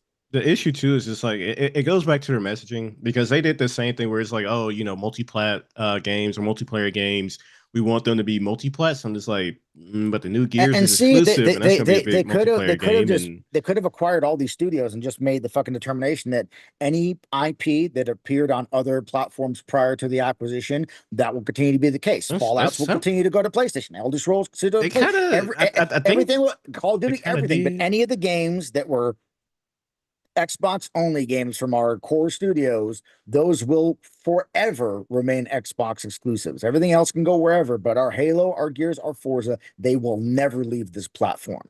Yeah, and it goes back to their messaging, because I feel like they said something like that before, where they're talking about like legacy titles or something is going to be multi-plat, but moving forward, this new game. Well, yeah, that's the problem. Is Starfield, the things that they their only communication. 4 and everything only kept 4 changing and moving, and we all knew the only 4 was never going to be only 4. It was like only even 4 until they make money. Now, then it's gonna be more than only 4. What was it I can't remember the guy in position, but he was talking about we're really heavy on the exclusive. Then Matt Booty comes out. Well, actually, we're still debating that. It's still case by case. I'm like, somebody need to sit down and sit the team down. Like, shut the fuck up. This is what we're gonna say. Someone sit Matt Booty on his booty and tell him to shut the fuck up. You're not gonna come out and say something against what he's saying. Okay, like we're too many different people saying too many different things. That's the thing. All these companies, they need to pick one fucking mouthpiece and have a unified voice that comes from one fucking person. Not all these dissenting fucking opinions on what's going to happen. Have one person be the voice and speak for the company. You have all these people talking all kinds of, and then people are super confused because they're like, well, who's the one that actually knows what's going to happen, or who's the one with the most power to make these? Like, who the fuck knows, right? It's so confusing for everybody. That is the problem. That is the biggest problem of Xbox right now, because as an Xbox player, if that's the only console you have, you do not know where you stand. You're like, okay, everything's an Xbox. Well, no, this is now an Xbox. Okay, only 4 games, maybe not, maybe more. Okay, we're going to put these 2 single players games on, make them exclusive, but don't focus on that because others may not be. All right, and I understand that obviously changes need to be made within the company for obvious reasons. They're talking about just making it far more sustainable than it currently is. They have all kinds of shit internally that they're having to change things for. But just within one console generation, we've had so many fucking swings of it's going to be this. No, now it's going to be that. No, actually not that. Now it's going to be this. And it's like just within the one console generation, that at this point, it's like even the shit that Asha Sharma is saying today. Is that going to be the case 4 months from now? Like, who the fuck knows? There's just no way of knowing because it's been so volatile just over this one console generation. See, what they don't seem to fathom is that there is this thing called consumer confidence, and at this point in time, I hate to say, I don't think Xbox has much of any of that consumer confidence. I don't think anyone except Nintendo has any fucking consumer confidence really left, because even PlayStation's kind of fucking not even with the freaking physical media, just with their freaking game output. Right. People are like, what the fuck's going on, guys? Like, what are we doing? And then with all their, we're going to focus on all these live service games. And we're not going to focus on live service games. Saying, now here's Xbox, 1,000 games we made that we canceled. So like people are like, what the fuck are they doing over there? And now Xbox is saying, now people are saying from Xbox's camp that maybe GamePass was a bad idea. Like, what the fuck are you talking about? What are you doing? I guess maybe day and date wasn't a good idea. I've been saying that since the beginning of time, but yeah, you're gonna let somebody. To be fair, weren't those like leaks for the most part? So I'm not saying it's not true, but it's like, okay. So for example, this is another one right here. Maybe we heard that Doom, that it was gutted. And now he comes out and says, "Oh no, we're fine. We're gonna be fine." That goes back to people were jumping the gun of saying they've been reduced to a support studio, and there wasn't any official. But when the news of the freaking cuts being made came out, people were like, "Oh, they're nuking everybody." And it's like, they're selling the studios, they're closing the studios. They're getting rid of EdTech. Why would they get rid of id? Like, Doom is one of the most popular IPs since the Doom remake, and then Doom Oblivion, and now Doom the Dark Ages. They've all been really good, massively popular. You mean Doom Eternal? And that's what I meant. What'd I say?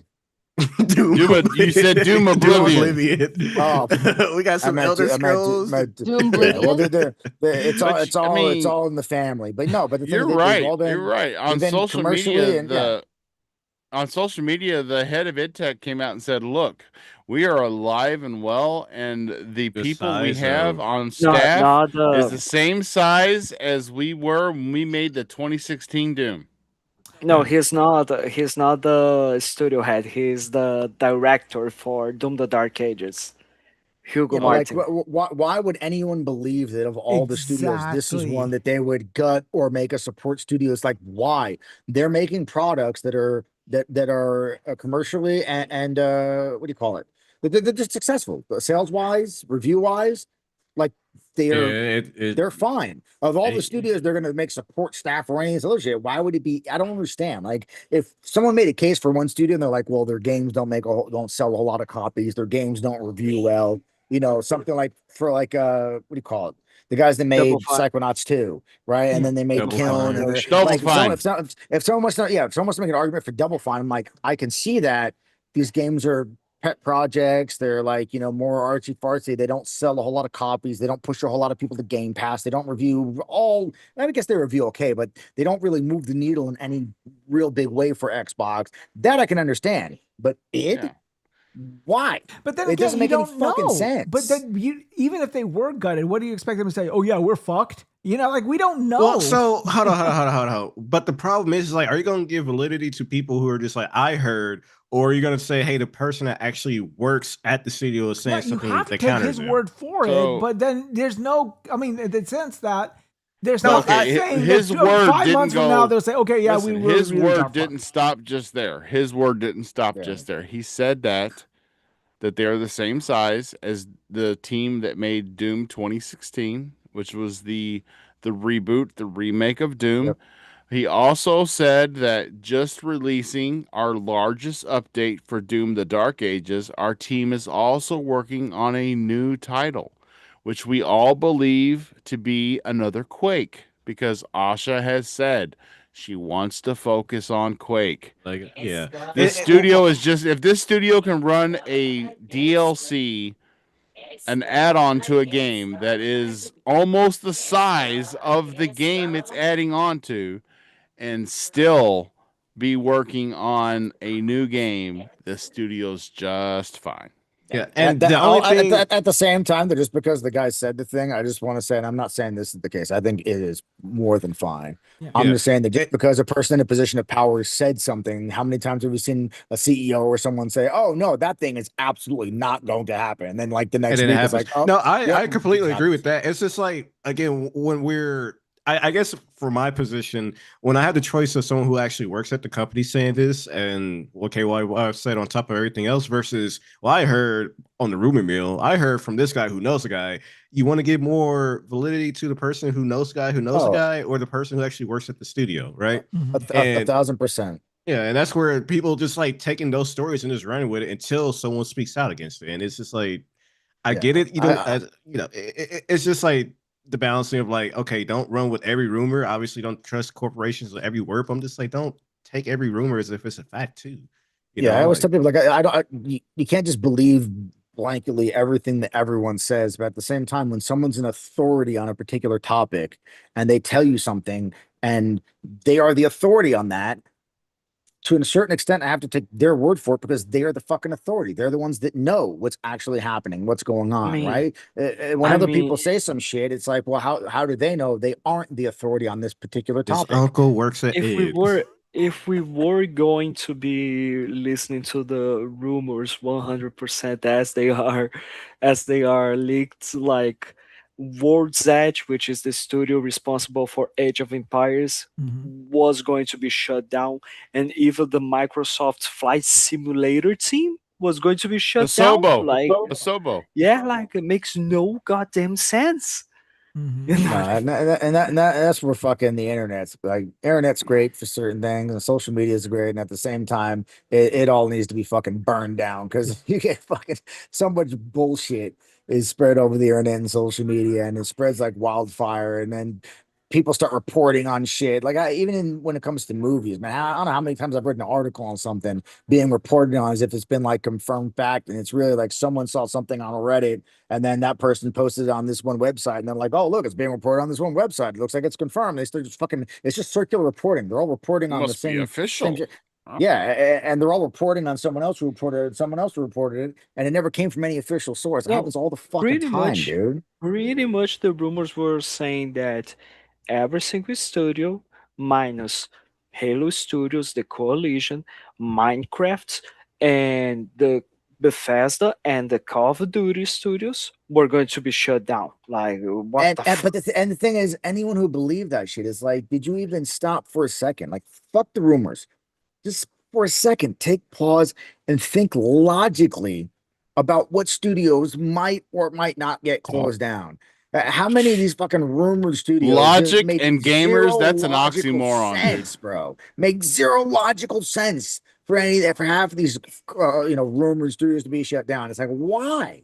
That makes no I fucking appreciate sense. that Why? they didn't actually shut things down. They were like, I mean, what? You just go on your if way. leadership did shut down a lot of those studios, I'd be like, axe leadership, dude. What the fuck are they doing? Well, I think it's going to a bigger pivot. They're trying to get rid of all these artsy fartsy games that nobody really gave a flying fuck about. That, And they're trying that to don't make money Yeah. and don't bring people to Game Pass. No shit. Yeah, I mean, there's going to be cuts because it was way too bloated to begin with. Of course, there's going to be people who. I mean, yeah, it goes back to just the aspect of the whole cuts thing, which was also to talk about changes in leadership or their structure, and like, yeah, we don't need 14 tiers of people that gotta go through for changes levels or something like that. That's So crazy. that 14 levels of insanity. management. You never get anything done because everybody's passing the buck. Yeah, that's that's fucking red tape on top of red tape, man. And so with that, with that one key example, you do have to ask, and I'm not minimizing people losing their jobs or anything like that, but you do have to ask, how many of those jobs were redundant to some extent, especially as a lot of people were saying when they made the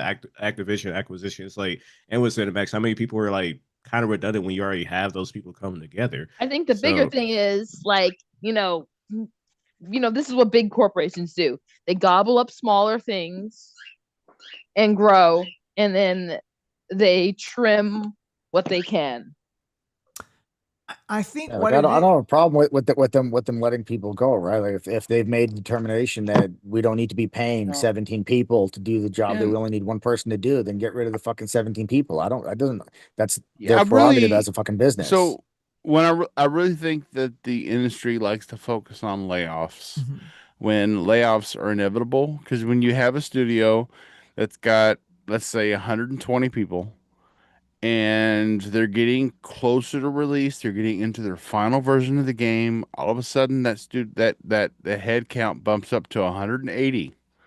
We know why that's happening because we're looking at final touches, we're looking at play testing, we're looking at all bug checking and bug fixing and detecting, and we're looking at all different kinds of things before the game goes out to the public and is sold for a monetary value that they have to make people feel good about spending. You can't release a buggy piece of shit for $80.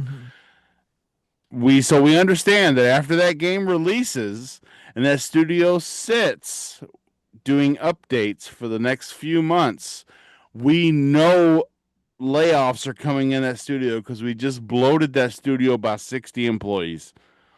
It comes with the territory when studios, when they're in their brainstorming phase, that's the core studio at work. When they're doing things on the board, doing storylines, doing character, thoughts and stuff, that's core studio. But when they get into full production is when everybody pretty much every department needs a few assistants to keep things moving at a fast pace because they're getting closer and closer and closer and closer release. And when that happens, and when you have as many studios as Xbox has, and you have as many games releasing in a year, and you say, okay, well, this game is ready for, which we're pretty much sure Fable is ready for a release right now. They're just avoiding the Grand Theft Auto 6 window. Yeah, there's going to be some trimming because those people aren't needed anymore because you've basically got the gold version of the game ready to be downloaded. And but let me ask all y'all a question. But let me ask. I'm not trying to make the layoffs. I think a thing that people always but complain about when it comes to layoffs is like, well, these companies are making record profits. The CEOs are making record, profits every fucking quarter or year. Like, why do they have to get rid of all these people? And while I can understand people approaching it from that direction, at the same time, it's like, what do their profits have to do? Just because they made record money, that means they should have to keep staff that they've determined they don't need and pay their salaries when they determine that they don't need them there. Like what does one have to do with the other? And then they're like, oh, they make all this money. They're evil for letting people go. It's like, I no, think that's the way the shit works. It's man. funny you bring that up because I was about to speak onto that, man. So I don't know, some weird mind reading going on. But I think at least in Xbox case, like they have, I know they're under Microsoft, so it's not like they're hurting for cash. But at the same time, they have expressed like, hey, no, year over year, quarter over quarter, like we're losing money to some extent. Like it's not like with was it Activision when it was like, oh yeah, Call of Duty's record breaking sales and we're selling by the millions. Oh, we gotta let people go though. I was like, it's in Xbox's case, like no, they definitely needed some change, some mix-ups going on. If the expenses that they were making weren't really needed as the way they were going, or it could be a multitude of things. And again, not trying to minimize it, but at the same time, the news finally coming out and seeing how things planned out, from what we were hearing from the rumors versus what actually happened, it really wasn't as bad as people were saying. It was the best worst case scenario we could hope for. Well, let me also like they're say, actually just to close, like they're letting studios that they were separating from still giving them some type of whatever the proper phrasing, like funding for the games that they announced, and they got new leadership and still just outright shut them down. Like even with who was it? It was the studio Tango with Hi-Fi Rush. Like they got rid of them, but they passed it on to Crafton, I believe. And even with the Toys for Bob, when Toys for Bob wanted to separate, like at least they're letting these studios go and continue in different ways versus exist anymore. Kind of like with Blue they Point. gave Double Fine their entire catalog back. They say we don't want any of it. You just keep it all. Yeah, bro. They're letting them sold keep it their to him fucking for $1. IP, bro. Right. That Honestly, sold it to him for $1. You Tim can Schafer hate made on out like a corporations all you bandit. want, but the fact that they're allowing these studios to keep their IP, that's a fucking huge thing that they didn't have to do.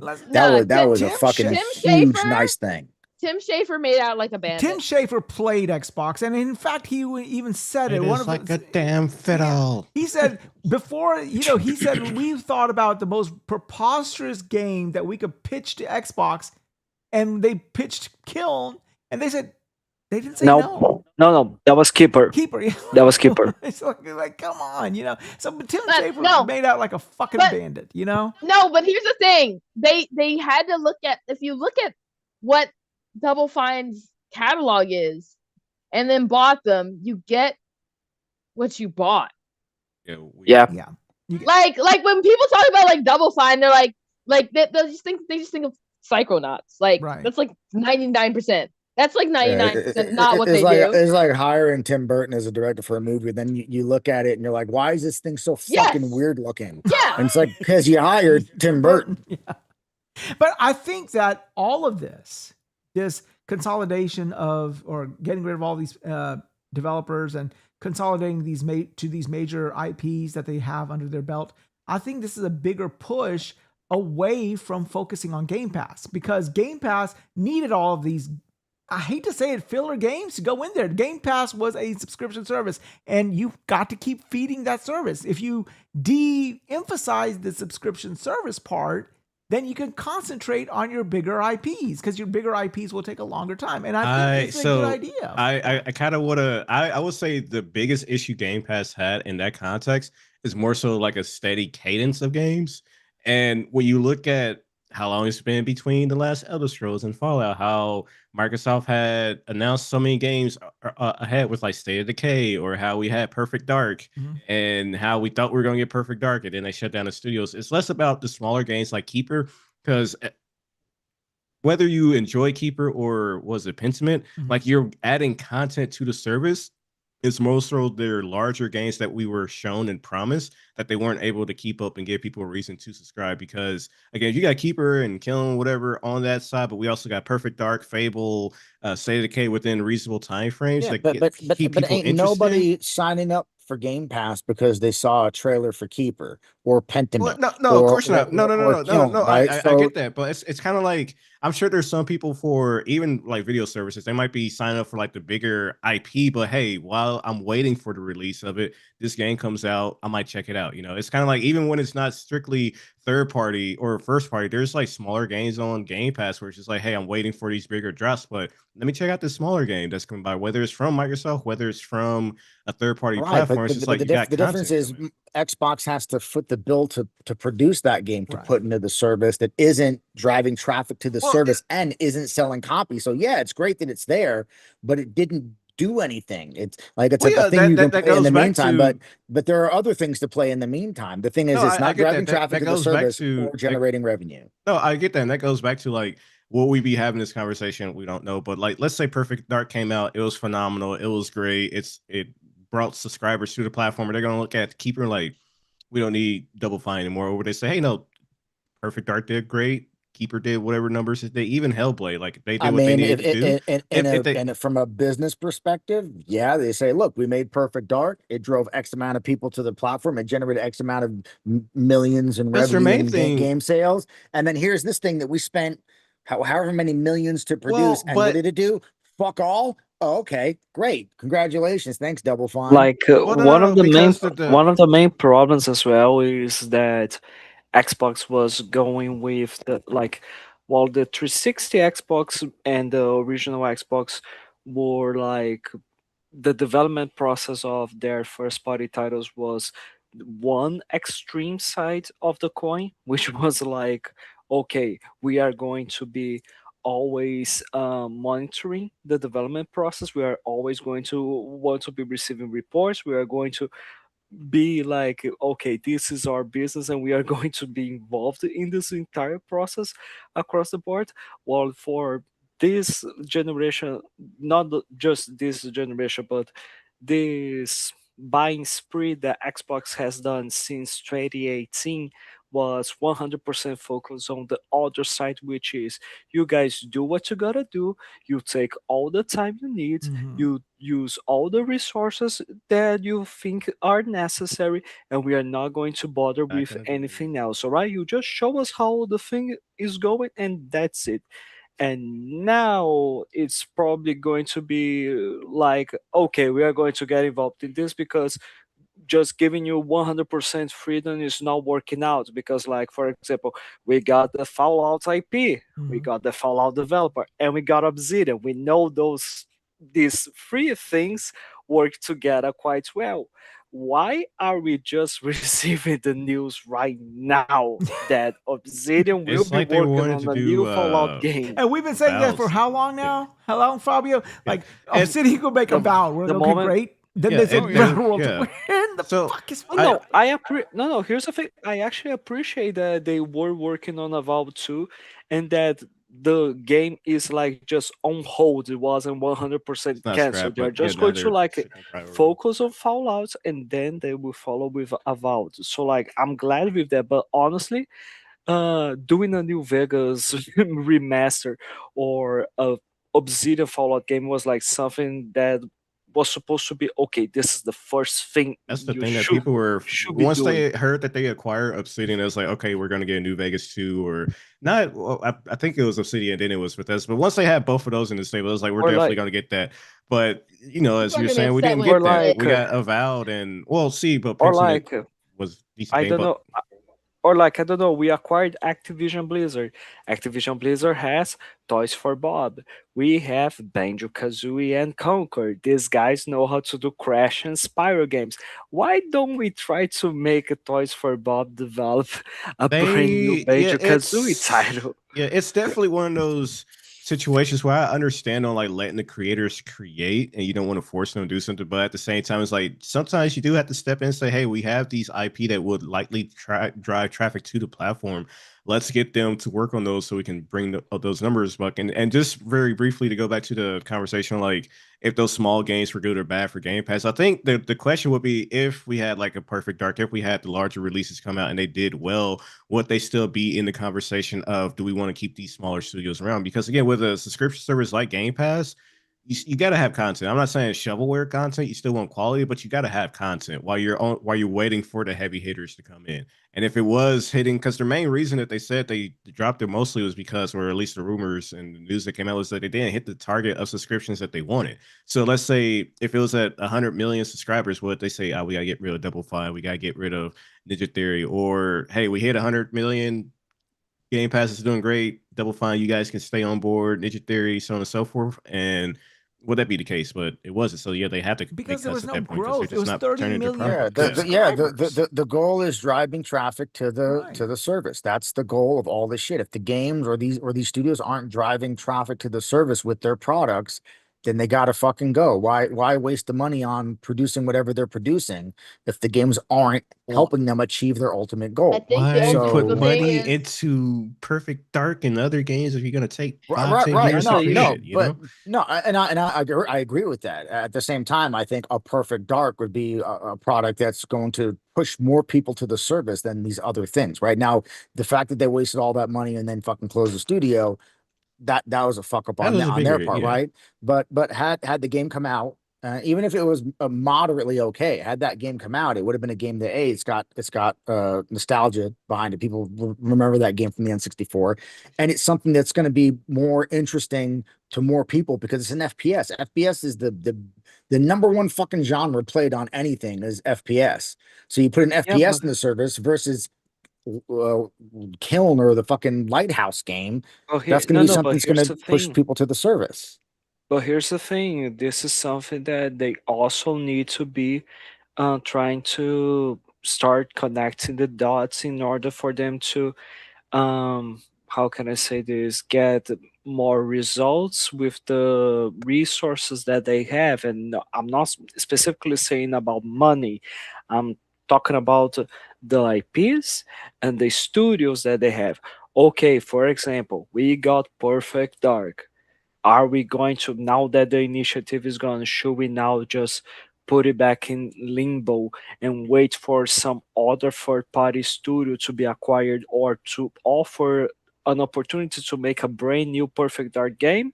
Or should we just try to, it's software or machine games, how about you Yeah, guys no, decide to work on a Perfect Dark title? either of those studios would crush that Because IP. like They're this, perfect for it.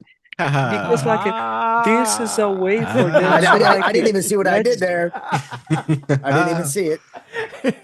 like let's try to use the studios that we have for the IPs that we are holding on for such a long time. Because Yep. like one of the things I was worried about, okay, they are going to, oh shit, they are going to be shutting down Double Fine, this is horrendous, because it is a studio with so much history, so important the in the for the indie industry as a whole, with so many creative titles as well. And like, okay, so they're going to shut down the thing, they're going to keep the IPs, and like we are never going Never to do anything with it. Yeah. any of them again. Because like if there's one thing that Xbox is well known for, is to acquire IPs and never use it again. We still And have IPs from the OG Xbox times yeah. that they are never going to be touching again, but they still have it. And the All thing is, all whatever money regular. they would have spent to make these more eclectic games from these studios probably would have been better used to get contracts to put popular third-party games into the service that would help get people there. Because you get a super popular third-party game that's maybe someone hasn't played yet and you put it in the service, that's going to be something that's going to drive more traffic there than one of these weird eclectic games that again don't do anything to help them out. So they probably would have been better served doing stuff like that than spending money on these games, and then while focusing on their big tentpole games, and then a lot of these smaller, more experimental type things. Don't waste money on that. Get super popular games that are third party into their service, and those are the games that you play in between waiting for their major releases. I mean, you're a first party publisher. You should be making buzzworthy games. I mean, none of the games that you released in Game Pass were that buzzworthy. I mean, Matt Likes Game says, like I never signed up for Game Pass for Ori, but I happen to play it there, and it's one of my favorite franchises now. Yeah, I get that, but the problem it's nobody's going to Game Pass for Ori. It's a good. Well, so the question comes to when you put a product in the service, understanding this is something that we use to fill the gap between the big releases, and this is going to push the envelope. It's kind of like when you buy a console overall. Hey, this is a smaller game that I didn't buy a Switch for, or I bought a Switch for like Zelda, but hey, there's a game. Yeah. I bought Zelda for Breath of the Yeah, but Wild. see, the difference with Ori is Ori Will of the Wisp sold over 15 million copies. No, but I get what he's saying in the sense of like you didn't buy it for this, but it kept you interested in the platform and just gave you content until the bigger release came out. And that's where again it comes to like being realistic on this is our pusher in terms of like getting new subscribers to come in, and this is that appetite before the main course comes through, you know, and having that expectation, like be realistic with your expectation. If you look at Keeper say, oh yeah, this is definitely going to do numbers for us, and it's like, you know, or Kiln or something like that, you know. But the big elephant in the room is going to be that the reality is Game Pass numbers are limited because most of the people that care about Game Pass are on Xbox. Yeah. And let's talk about the problem being that PC gamers that will play Xbox games would rather just buy it on Steam. Right. The Xbox app is horrible. It's dog shit. Yeah. Not it's anymore. like It's not. It's no, yes, it's not. it is. It absolutely still is horrible. It absolutely still is horrible. I used it 3 days ago, and it's come I'm a long using it way. today, and it's horrible. Yeah. And no, you're not. Yes, I am. To be studied. It's horrible. What are you using on the app? What do you mean? What am I using? That's the only way I play Xbox games that are because I have Game Pass. I thought you just said to just get it on Steam. Well, I know it's horrible because I don't know. Here's the thing. I have Xbox. I have what you call it until January 1st of next year. Game Pass until January 1st next year. I'm not gonna just be like, oh, it's all paid up. I bought a bunch of it way back when. Well, I mean, whether the app is good or not, it doesn't escape the fact that, you know, the main problem was that they didn't have any drivers. You know, the problem, like, say what you will about Tsushima or Yotai or Last of Us or whatever, those are drivers. They drive people to a platform. They needed those games. And unfortunately, they were trying to run a console business and run a subscription service simultaneously, and they ended up not doing good in either. They have games that are drivers. The problem is they have games that do well, but the problem is it's the platform itself. Like, look at how much Forza sold. Forza did very well. They also created a system in Game Pass that incentivized people to not buy the games, which I think negatively hurt them. Right. And it also you know, people didn't go out and buy consoles because of that. I mean, but that's and then then they had the whole marketing thing about you can play our games anywhere. Don't buy a console. And it's like, well, you should be trying to get as many consoles sold as you possibly can. But when you start doing these things, especially with your marketing, they're like telling people, don't buy our consoles. What do you think is going to happen? I mean, I kind of get what they're going with that because you have it on PC, you have it on console, you have it on streaming. Then like, yeah, you're telling people like, hey, we want you in our ecosystem playing our games, but you don't have to be strictly on the box. My point is that if you're gonna create a service, and again, I don't see the numbers. This is just my personal opinion when it comes to Game Pass. If you're gonna create this service that incentivizes people to not buy your game, then you need to have as many fucking people as possible in that service. Right. And the more consoles you have, the more people are going to be in that service. The problem then is when you on top of that create marketing campaigns that tell people not to buy the console, well, then what the fuck do you think is going to happen? You have a service that tells people you don't have to buy your games, and then a marketing campaign that's telling people you don't have to buy the console. Yeah, of course, I get that, but at the same time, at the end of the day, that's the problem. No one cares that much. I guess I get where you're coming from because I've heard people say as well, like Game Pass can't really do well without the console. But the fact that you can get Game Pass on Xbox, you can get Game Pass on PC. If you really wanted to, you can use Game Pass via mobile. So the question is, and I don't know if it's possible, like, hey, is there a way to do a marketing push? Is there a way to get people like, hey, you know, Game Pass, you can, if you're on PC, this is why you should subscribe to Game Pass. And what reason is it that people say, you know what, even with Game Pass, that's such a great deal, I don't want to deal with it. I'd rather use Steam. Like, why is that? If you're getting a good value price-wise, why would people opt for Steam? Answer that question. You know? The app is horrible. The app is horrible. That's honestly, like, the app is dog shit. And I don't know how they manage such a dog shit app. And it's like, it seems like they just don't really know how to fix the minor things. And people are already on Steam. Like, so the problem is Steam, they're already on Xbox, you know? Like, people, your consumers are telling you, they would rather just buy the game on Steam than deal with your storefront, Mm-hmm. even though they can get it cheaper over there. And that's where the question is like, okay, how do we sell more Xbox? Is like, okay, why are people choosing to buy the game for $70 instead of subscribing to PC Game Pass for what, $10 a month and playing it through that? What is the reason behind that? And that's one of the questions I really have to answer. Because Hey, Wize, I gotta go to bed, dude. All right. Well, no, we're about to log out like, anyway. So yeah, go ahead and get your last thoughts in Triple. Oh no, that was pretty much it. Like I completely understand like the console is important, and as some people have said, like yeah, Game Pass really is hooked to the console sales.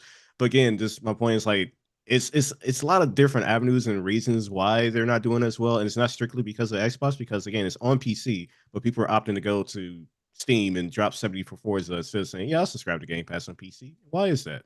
You know, it's not just what the Xbox is selling well, because the Xbox isn't part of the equation now. Right. If we're talking about why Game Pass performance is the way it is, like it's a lot of reasons beyond that.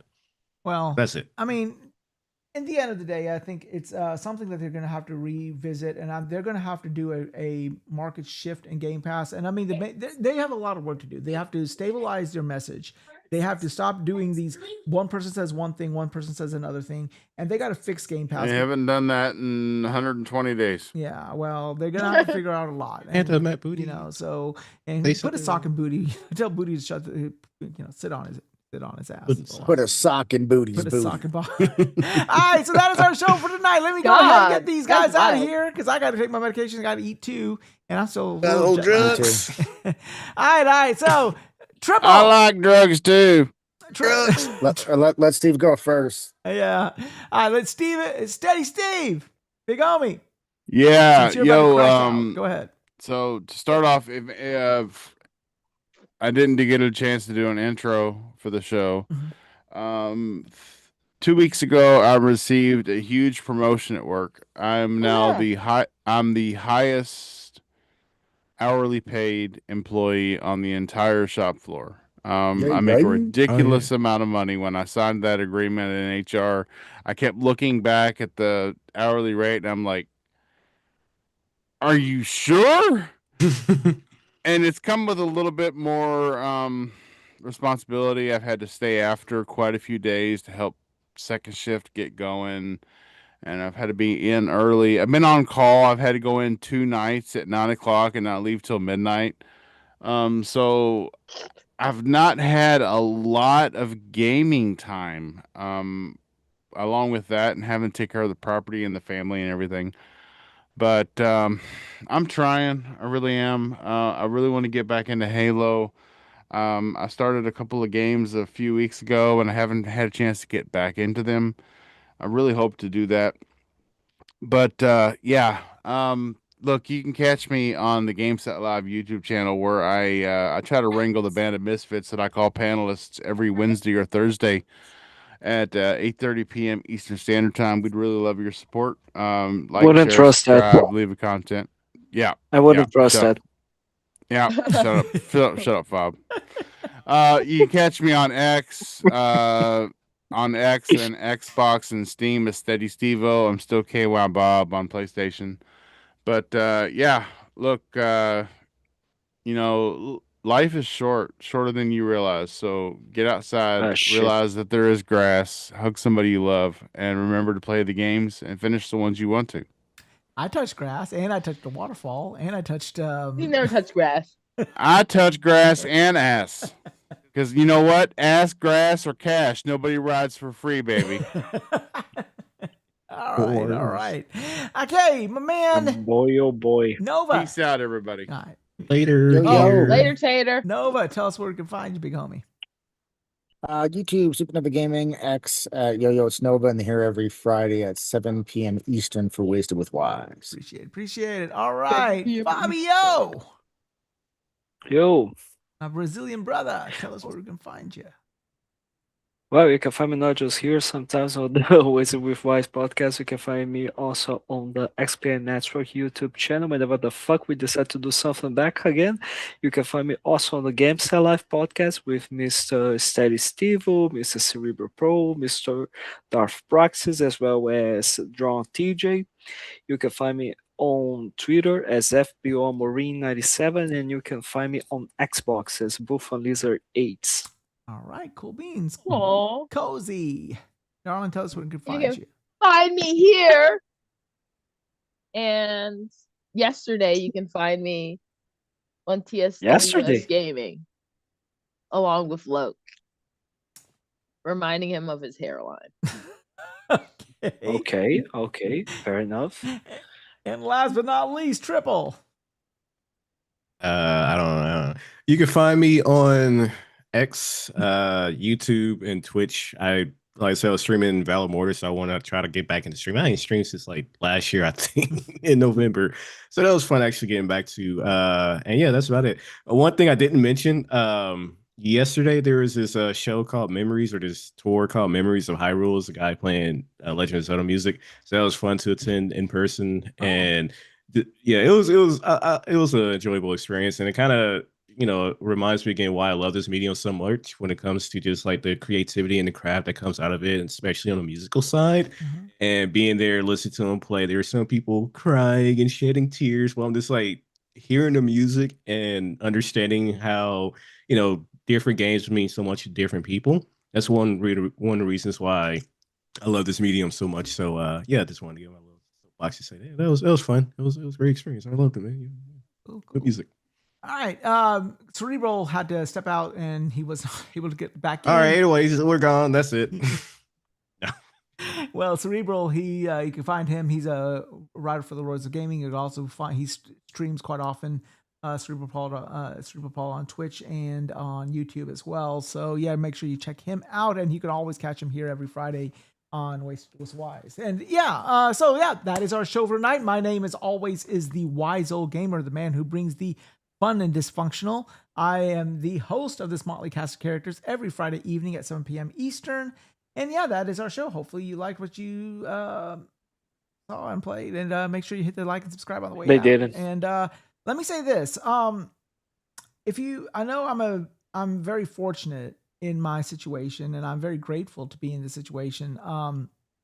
And I'm ever grateful for all my panelists, and I'm also grateful for all of the panelists who inspired me to sort of stick my neck out and start doing this as well. But let me say this, just to feed off of what Triple said about the gaming medium. I mean, I sent my panelists here photos of my vacation and stuff, and I was playing on my Ally, whatever, my handheld, and it's really funny because I was sitting like in the bar on the cruise ship and playing it, and these people, like 40, 50-year-old people, will be looking over my shoulders and asking me, "Hey, can they play? Can I play?" It was like old school, like back in like, when can I play? It's surreal. It's amazing how gaming can bring up people from different aspects, different walks of life, different age groups together. And it transcends. Hello, fellow kids. It transcends age. I mean, it was really fun. I mean, like I was just minding my business. My wife was having a cocktail, and I was sitting there and just. They're right. They asked if they could play, and he's like, "Nah, you broke, bitch." Kinda, but no, but yeah. So like, it's amazing. It's this. I am so grateful and honored to be considered a gamer and be the host of these guys, and these guys coming up every week and sharing their 3 hours of their life with me. And I mean, I'm just thankful for everybody, thankful for everyone who comes into the chat. And speaking of which, the chat, Matt Likes Games, Bounty, Cerebral, of course, D487, it's C Steph, Real Gamer, and there's a couple other people. I think scroll too fast for me to get, but yeah, thank you guys for showing up in the chat and everything. And catch us here next Friday evening at 7 p.m. Eastern. I am planning on doing more because I am now officially building my game room, so you will see a different backdrop hopefully starting next week with my statues of all my games and stuff, old collector's edition statues that I used to have and stuff. But yeah, anyhow, you can catch me, Wiseal Gamer with a Z, on PlayStation, Xbox, Nintendo X, and that's it. So before I log out, I like to say what I always like to say. You can be anywhere, but you've not been anywhere till you've first been wasted with Wize. Or my new logo or my new slogan would be, I'm just a man with a little bit of common sense and a whole lot of clout. or maybe vice versa. One of those two. I don't know which one. But anyhow, have a great one, everyone. And we will see you next Friday evening at 7 p.m. for the next episode of Wasted. Have a great night, everybody. And play your games. And Halo ain't that bad, actually, huh? Is it cozy? I want to play some Halo. It's amazing. I didn't say I never said it was bad. I said it was Halo. Early release. Yes, I'll and wait, because of that, it's amazing. I say bye-bye, everybody. We bye-bye. Hey, have a beautiful time. Bye-bye. So long. Play Valor Mortis if you like Souls games. It was great. I loved it. A pass. All right, everyone. Have a great night, everyone. We'll see you next Friday. Bring them out, bring them out, hey. Bring them out, bring them out, yeah. Bring them out, hey. Bring them out, bring them out. VIP coming live from the VIP. Heard the nightlife, lost life without me. Most feds in the state wanna see about me. The whole city got pissed, heard he got 3. That other rapper got a hit, but shawty he not me. Who set the city on fire soon as he got free?